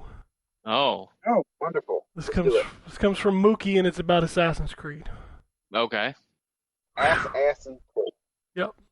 Hey guys, sorry I didn't submit my analysis at the same time as my tweet about the subject. Initially I wanted to pick up Origins, but then I remembered that Syndicate was fun, so I have to give a try to the last gen version of the series before entering to the new game system. Before I start, I think it's best to put things in bullets. Introduction, how the series was introduced to me. Assassin's Creed 1. The first time I heard about this game was presented by Jade Raymond in one of the conventions long before it was named Con nowadays. And me loving stealth games like Thief 2, The Metal Age, Metal Gear Solid, and 1998's Tom Clancy's Rainbow Six, to name a few. The stealth presentation was neat. I wasn't personally blown away, but I like how it is. But then they added combat system, not bad, but okay. Then at the end of the showing, that it's an open world game, and I was like, aha, okay. I wasn't convinced enough to desperately play it right away. But when I finally got the game, gave it a try, and I only reached until the next area and rage quit. Why? Because the experience was tedious, so bland from the moment that I realized I will be doing the process over and over again on different areas. I shook my head and said, I'm done. So, Assassin's Creed 2, so I heard so much praise from different friends, including you guys, about this game and how they love the protagonist over the first one. So a gamer like me who loves storytelling was convinced to give this game another try. So who knows, maybe they've improved the gameplay over the first one. Well, it got better from the first one, and I tried my best to endure the monotonous experience, but to a point, and that point was trying to test me until I had too much and said, fuck this shitty fuck. I'm done, fuck the hype, I'm going to play Infamous. It was too buggy to the point that it destroyed my save file after 10 hours of gameplay.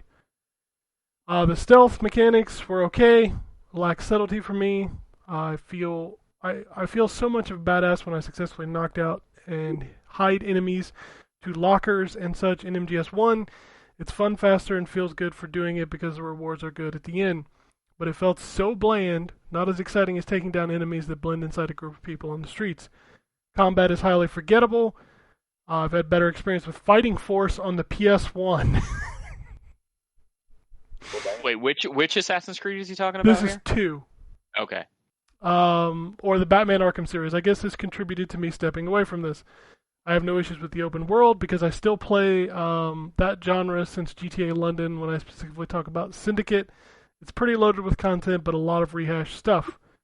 Nothing to complain about, but it would be nice to have more effort on interior designs. Probably not enough time to release on time, so it's just fine. On that note, Syndicate, I'd pick Cyberpunk 2077 bugs over this any day. It's terrible and comes more often even on main missions. To its credit, it doesn't come as 2, but I came to a conclusion that I just don't care about the game and the villain, even if it was recommended by a friend from the crew. I may as well YouTube it if I finally give up on this. Alright, last paragraph. My analysis, I suppose Ubisoft realized they don't want to go the same direction where EA and Activision is heading on an annual rate, because the genre they make, regardless of the peripheral vision, has become stale since Assassin's Creed. Just another boring open-world game with stale combat. Good acting, but not enough to cover its repetitiveness. And for the longest time, they didn't bother to change until they were forced to from releases such as Batman, GTA 5, and the most innovative one to me right after Arkham series was Middle-earth Shadow of Mordor. It was new to the game, putting the Nemesis system on the table, which is new to players, then adding it up with a sequel. Ubisoft realized they had to make a new system. Otherwise, they'll end up series like Saints Row, seasonal or prototype, overpowered equals boring, or like any other. And I think Ubisoft will not accept to step down from being competitive and relevant. So I commend them for doing the R&D and change the direction. To me, I'm playing the last part of the old system, and I think I'm glad they moved to a different level. I hope I can finish Syndicate on better terms soon before I start Origins, but personally, I still don't have enough care to love that series back because of 3. Props to those who played and enjoy this game, but still this game and series isn't for me. Whew! That's a big paragraph. Yeah. I mean, they're everybody's got different tastes. He mentioned Shadow of War, and I dislike that game. So everybody's got their own likes and dislikes. Absolutely. Drew, you were about to say something? Yeah, I have not played Syndicate. In fact, I had not played an Assassin's Creed game since Brotherhood. And Assassin's Creed Origins is a much different game compared to Assassin's Creed 2 or Brotherhood. Sure, you're doing a lot of the same stuff. The thing that got me about Origins was the exploration. Like, that was finding things in that game got me excited to play that game. And, ancient Egypt setting was really cool. The story was okay. I didn't think it was groundbreaking or anything like that. But it had been a long time since I got into an open world game like that.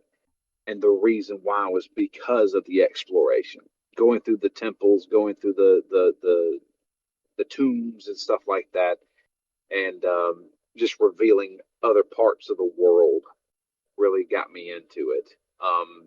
Combat's okay. Everything in that game is okay. It's not bad.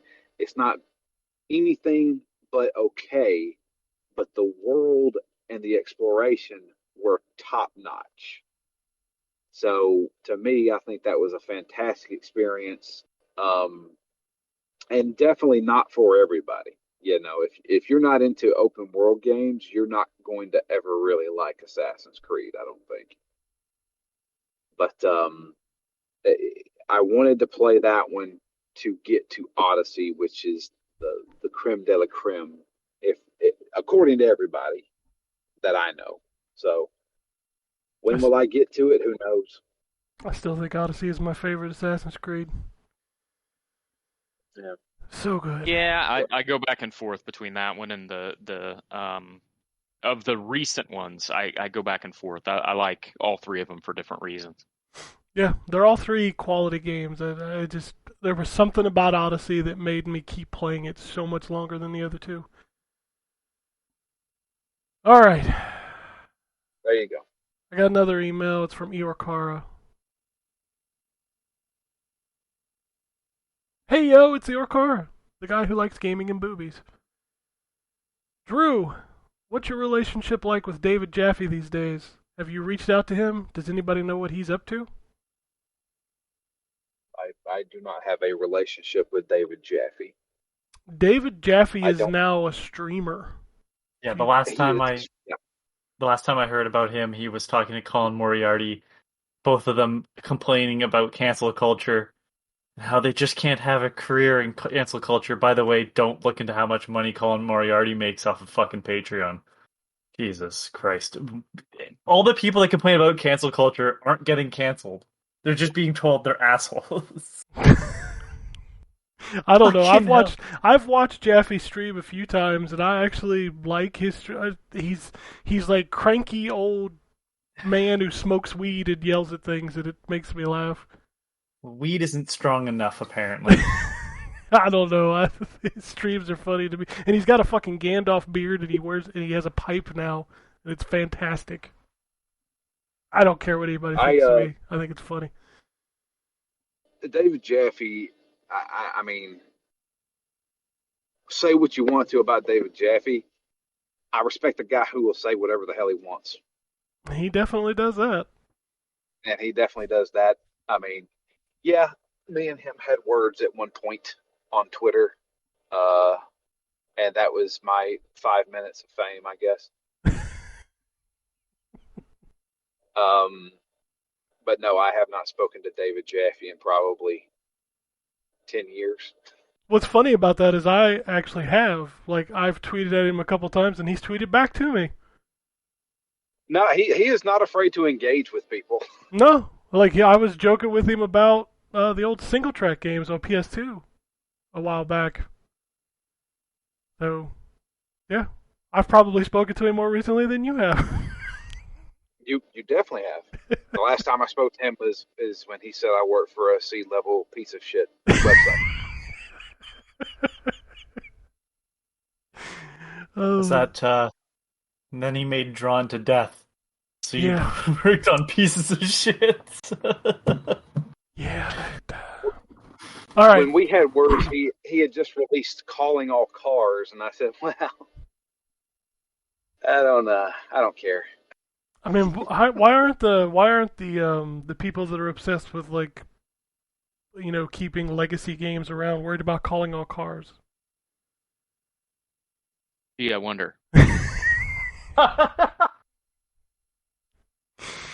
Well, I saw Kojima tweeted out something about digital games the other day, and the internet like grasped onto that, and I was just like, y'all motherfuckers are so worried about what you can play in 20 years that you're not even worried about what you're not playing today.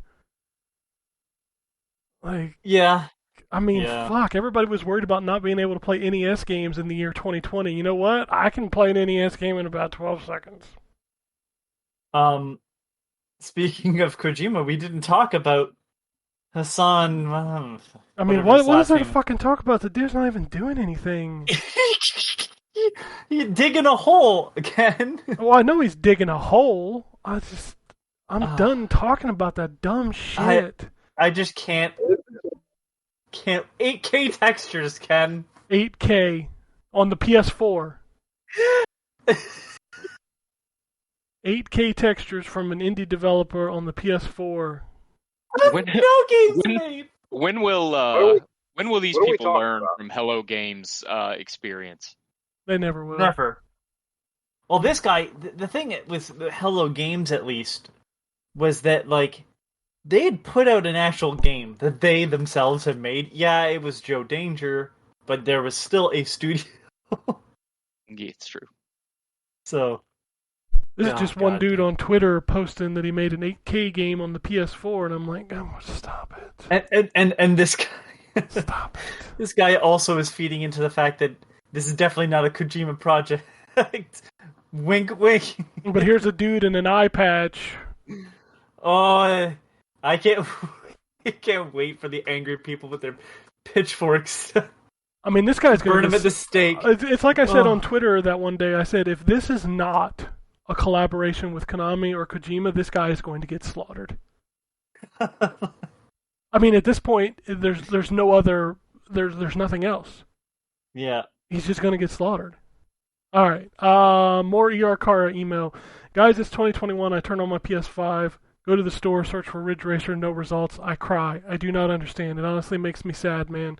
All I care about is Minecraft and Ridge Racer. Ridge Racer. Yeah, Ridge Racer's dead. It sucks. Yeah, the last one was what? Unbound? Yeah, made by Bugbear. The guys that made the very successful now Wreckfest. Wreckfest. Yep. Anyhow, I've been playing a lot of Crash Bandicoot 1 lately. I never actually finished it back in the day, so really trying to get that done. It's quite difficult. Boys, you know the podcast PS Nation, right? It's one of the longest running podcasts. I've been on and off it over the years. I was surprised it actually shut down. I heard some shit went down, but do you guys know exactly what happened? I don't even know that podcast. I've heard PlayStation Nation. I didn't know it shut down. I never listened to it. So, I don't know. At this point, everybody has controversy, and people have falling outs, and I'm leaving, and then they Yeah. get blocked on Twitter. So,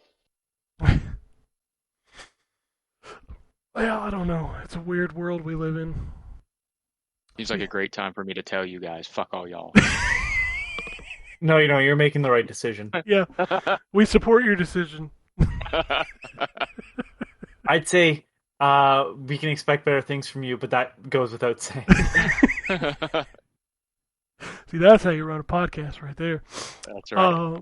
Anyhow, guys, just a real life thing now. Here in Melbourne, Australia, we're in our 6th lockdown. What a world we live in. What is it? What is it to be human? This earth, I hope our future is bright for our kids. I've been a bit sad lately anyhow. That's it, guys. I'll try to make an effort to write in. Been a while since my last email. Take care. Yeah, man, First it's of all- tough out there. Cheer yourself up by looking up some boobies. Yeah.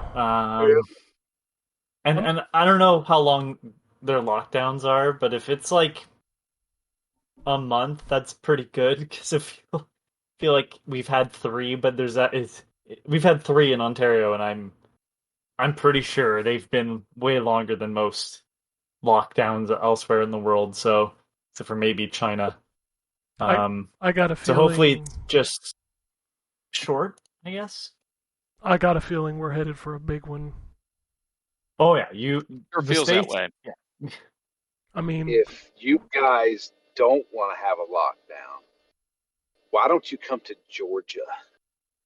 Yeah, no, I'm good. I'd rather stay Yeah. alive. I'm just like we're just surrounded by people who are like, this virus is a figment of the imagination created by the liberal media to trick you into getting a vaccine. They didn't have to trick me. They just said my appointment was available and I went. Yep. There wasn't a whole lot of mind games involved. Nope. I was like, can I have it now? Can I have it now? Are they Can you give me 3 of them? Yeah, I'll take extra. well, Joe Rogan listeners? I mean, I listen to his podcast on occasion. Like in vaccines are causing mutations. Yeah, you read just the headline, you don't get it. Yeah, that's the thing is like, you can listen to But things look- and you can still question stupidity in them for sure. Oh, I mean, I think our listeners all question. Oh, they don't have to question our stupidity. We admit it. I don't know. There's Yeah, no question about it. No. I would not argue if somebody gets on Twitter and says I'm dumb. I'm like, you're right. I know. It's not a secret. Yeah, I don't hide it. I got my vaccination. I wasn't afraid of it. I don't really like what's the long-term goal? You know?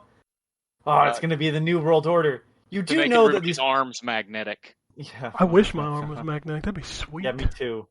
I grew up, and X-Men movies were dominating the theater. I would love magnetic powers. I was looking more at like Jim Varney as Ernest P. Worrell and Ernest Goes to Jail. I, Man, you're striking my 80s chords today. Whew. I'm just saying, I'm old. I know what an Ernest movie is. Dude, I'm mad that you can't stream Ernest Goes to Camp. Are you kidding? I know. That's the only one you find can't stream. any- Where's the other ones? I found them on Apple TV. Like, you can buy them on iTunes and watch them. I think they're also available on Vudu or some shit. some of them got to be on Disney. I don't think any of them are on Disney. Really, because Disney actually was the production company or whatever studio. They hired him and they did a bunch. They did a 2 or 3, I think. I don't I'm think not you an can, Ernest fan. I picked this up through osmosis. I don't think you can actually just watch them on any of the services, but I think you can purchase them, except for Ernest Goes to Camp. You cannot purchase that movie. And I It's mean, weird. let's be fair, that's the pinnacle right there.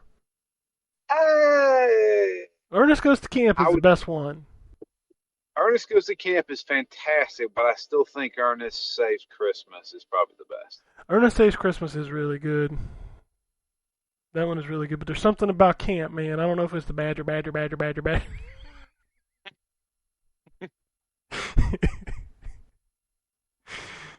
Oh, shit. That's such a good movie. For those of you who don't know, back in the 80s, there was a lot of series of commercials starring this man. Hey, Vern. Yes. Hey, Vern. Know what I mean? No, we never saw You know what I Vern. mean? Never saw Vern. Nope. And then somebody was like, "Why don't we give this guy movies?" It was the 80s equivalent of the Geico cavemen getting their own television show. Yeah, but let's be honest. This was no, because the Geico cavemen were terrible. Well, yeah, this was dramatically more successful, but it was the same. Or the Crash Test Dummies. Remember when those became like a... Yeah, they had their own show too, didn't they? Yeah, they had a cartoon, and they had toys and a video game, and... Yeah. Yeah. It's They crazy. had a hit single that was video called game? That's a different Crash Test Dummy. For people not That guy had 3 testicles. Did you hear that rumor when you were a kid? I did hear that rumor.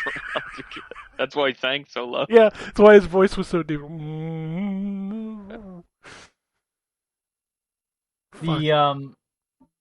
The best way to describe it is like, because this is more for people around the world and not U.S. or Canada. Fido Dido.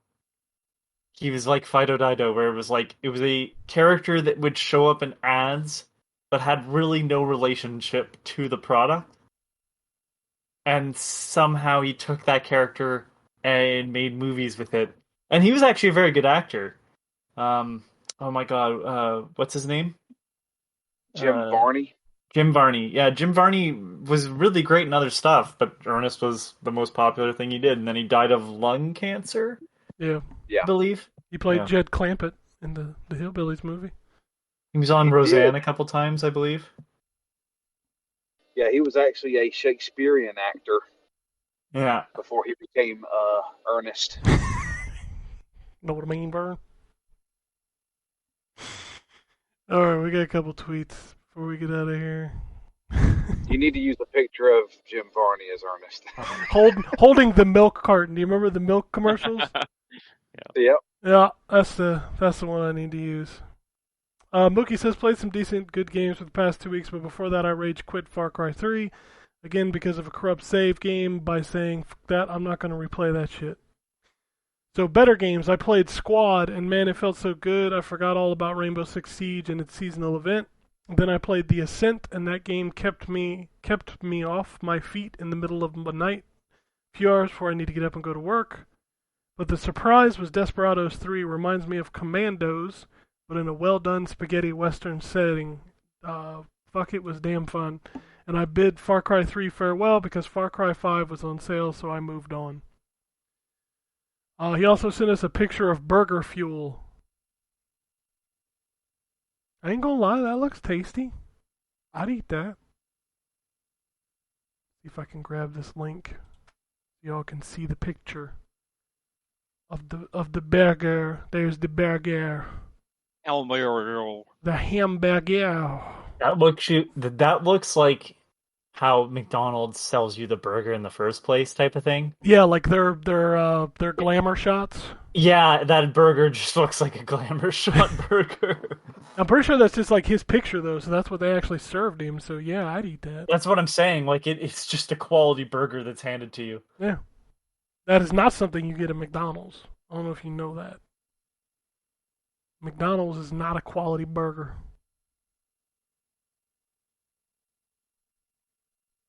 See, I got no arguments. Pickle Rick sent us a tweet, said that since we weren't on last week, it would give Anthony plenty of time to have some Five Guys, which he did. There you go. I bet you didn't know Pickle Rick followed us. I did not know that. Yeah. Now you know. Now we're famous. Well, wubba dub or whatever he says. Wubba lubba dub dub. You don't watch Rick and Morty? I've only seen the first season. Oh man, that is a quality television show. I don't have anything else. Unless you want to talk about some more food. I'm hungry. I'm hungry too.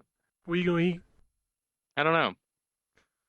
It's a great question. Yeah, I gotta think about I it. think I got some leftover Soho from last night. I'll probably eat that. Well, we had steak yesterday. Unlike getting steak delivered to your house, right? Where? Outback Steakhouse. Outback Steakhouse. I don't know what that voice was, but that was pretty good. Oh, shit. Yeah, I don't know what I'm going to have today. I got to pick up groceries, so I got to probably do some window shit. I don't know. Everything in the window sucks, though. Some Windows shit. Yeah, I mean, if I got to pick up food on the way home, I don't feel like messing up with some shit, so I'll just go through a drive-through window. Question is what? What, like, when you go to do window food, your goal is like, what is the least shitty thing I can eat today? Because you're definitely not thinking about what's going to be tasty, you're going to be thinking about what's not disgusting. I'm very limited on what I can get. Do you even eat fast food anymore? I mean, occasionally. I mean, what do you consider fast food? That's the problem. Like, McDonald's, Burger King, Arby's, Wendy's. I mean, no, Arby's is the only thing that you just named that I can go to. You don't go to Taco Bell? God, no. They got nacho fries back. I understand that, and they got the anime commercial, but I can't, man. You really can't eat Taco Bell anymore? I mean, I can. My butthole does not want me to. See, I would think, so here's the funny thing is I would think Arby's would be more painful to your butthole than... No, Arby's is fine. There's something going on in your stomach then, because Arby's is never fine for your butthole. What do you get at Arby's? I mean, it's roast beef. Yeah, Well, that's yeah, I mean, Arby's has never bothered my stomach like that. I don't understand you guys.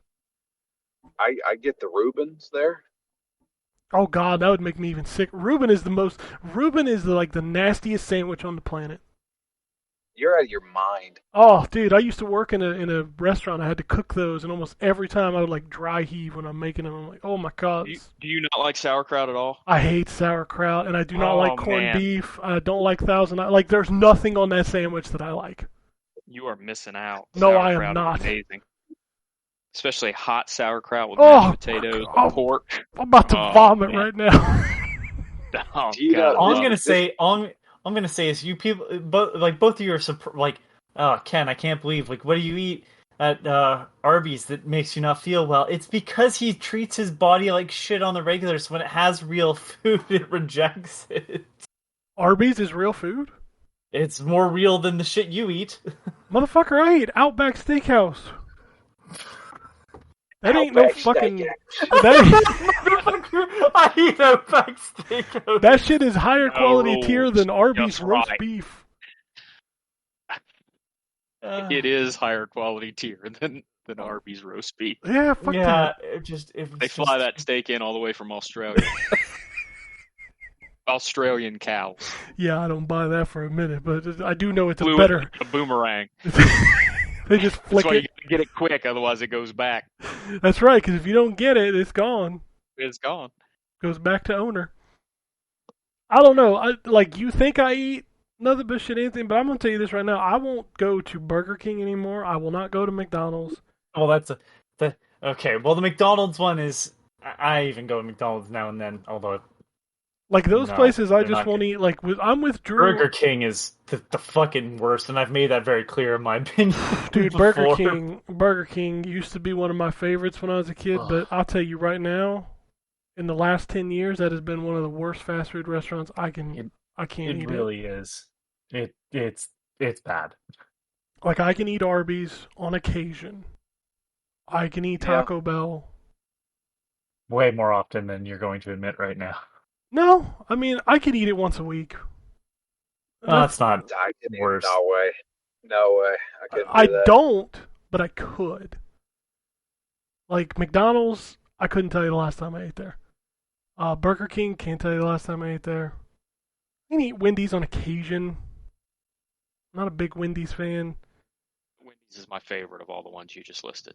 I'm trying to think of what other fast food jams there are that are still around. Wendy's has a bourbon bacon cheeseburger right now that is excellent. I don't know what it is, but like I used to get like the whatever the burger that comes on the pretzel bun, and it would just give me Oh yeah. severe indigestion every time I'd eat it.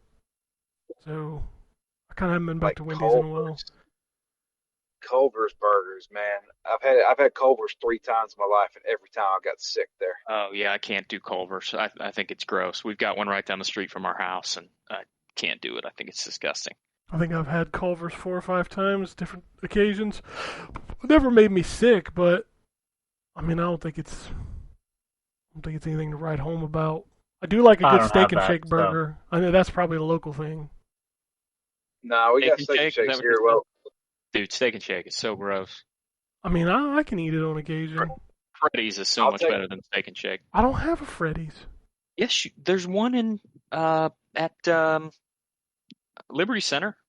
Where? I don't know what you're talking about. You know what Liberty Center is, right? Liberty Center, where is that?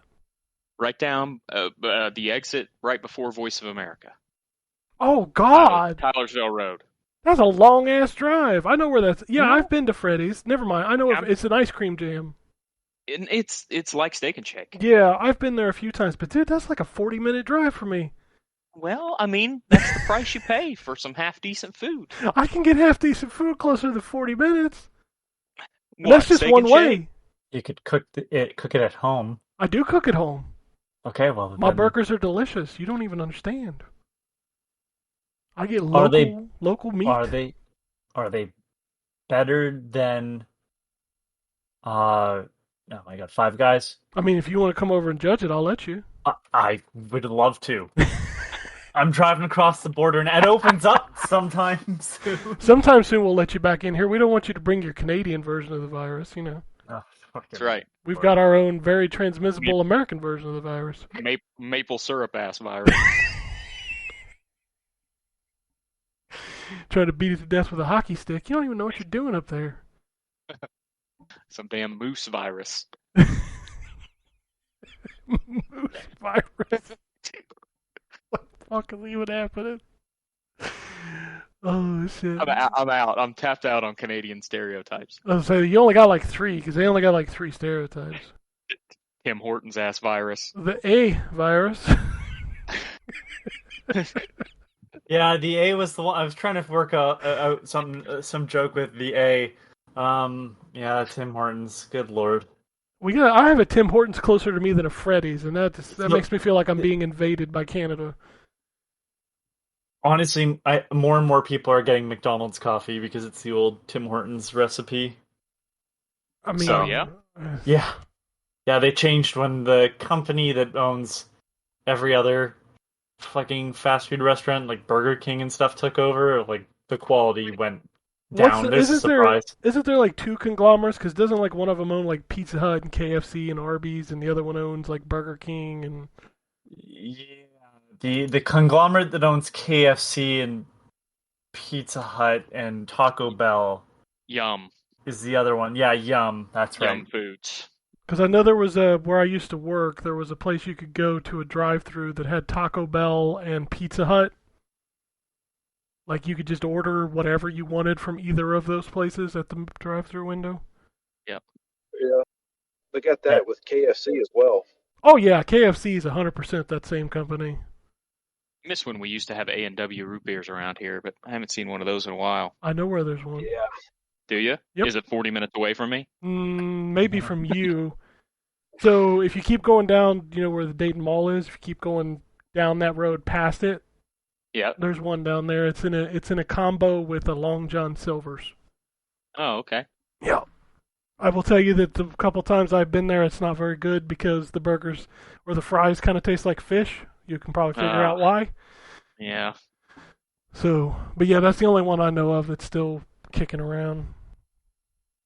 Oh, speaking of Ohio stuff, you remember I was asking you about the cookie thing? Yeah, those cookies. Yeah, they finally arrived. It wasn't Dave that sent it to me. It was actually somebody from my wife's church. In Ohio? Yeah, somehow, apparently, this woman is like nation famous. Yeah, those cookies are crazy, man. Yeah, she ordered them from Ohio and had them shipped to us. Yeah, my work had those sent to me one year for Christmas cookies, and like, they were so good. What cookies are they again? Cheryl's cookies. Oh, okay. Yeah, they're expensive, but man, they are delicious. 'Cause I got like a FedEx shipment saying coming from Ohio, and so I was like, that's got to be Ken, right? And so, Yeah, I don't send I people asked him, stuff. I'm a terrible are you person. sending me cookies? And you were like, no. I was like, well, who the fuck's sending me cookies? I send you cookies. That's Is a that good. Arnold Schwarzenegger being the Cookie Monster? No, it's the Cookie Monster. If you want to do Arnold Schwarzenegger with cookies, you'd be like, "Who ate my cookies?" I mean, I'm not an impressionist, so they're probably like the same thing. Yeah, they are. I'm not an impressionist, so. Anyway, Speaking of cookies, Cookie Clicker is getting a remaster apparently. I didn't need to know that. I don't want to know that. $5 on Steam. No thanks. That's a stupid game. You were stupid if you played it.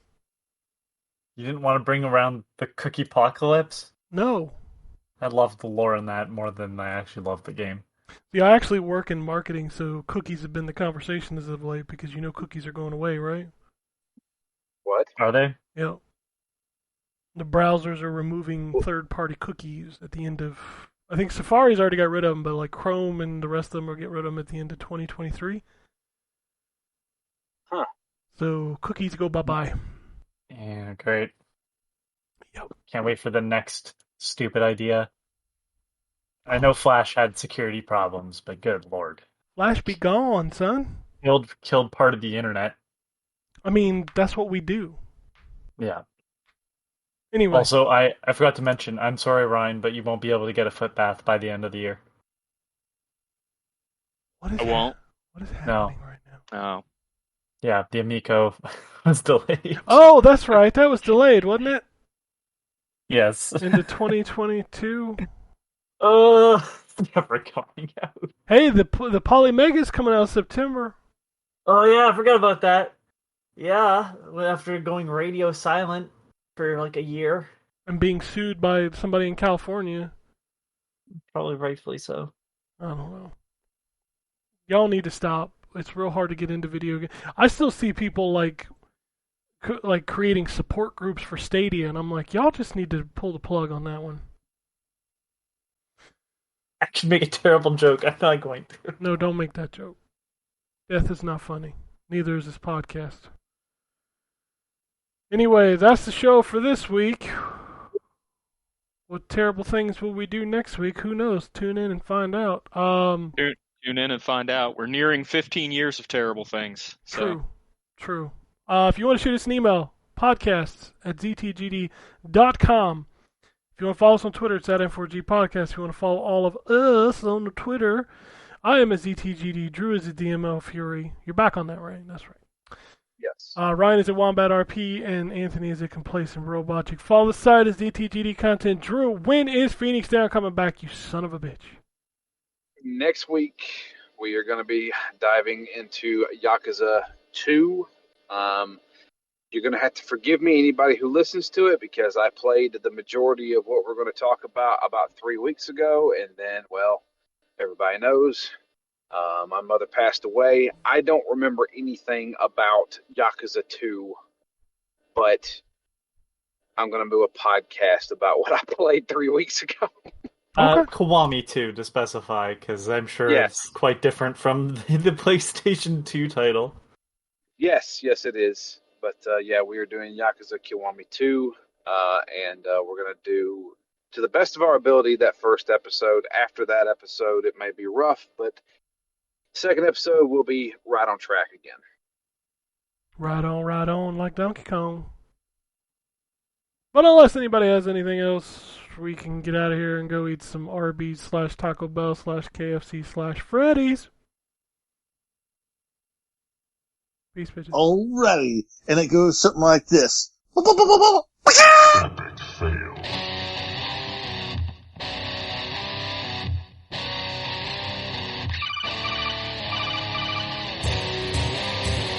Welcome to the N4G podcast.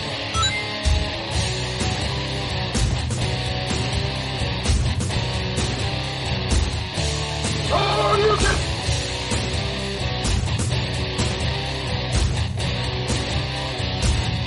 It's me, Mario. Zero tolerance. This is going to be a very interesting episode. Gather time. Greetings, programs. I got lost trying to find my way to the secret underground N4G Radio lair. The Wombat. And I always live being angry. Killer Wolverine.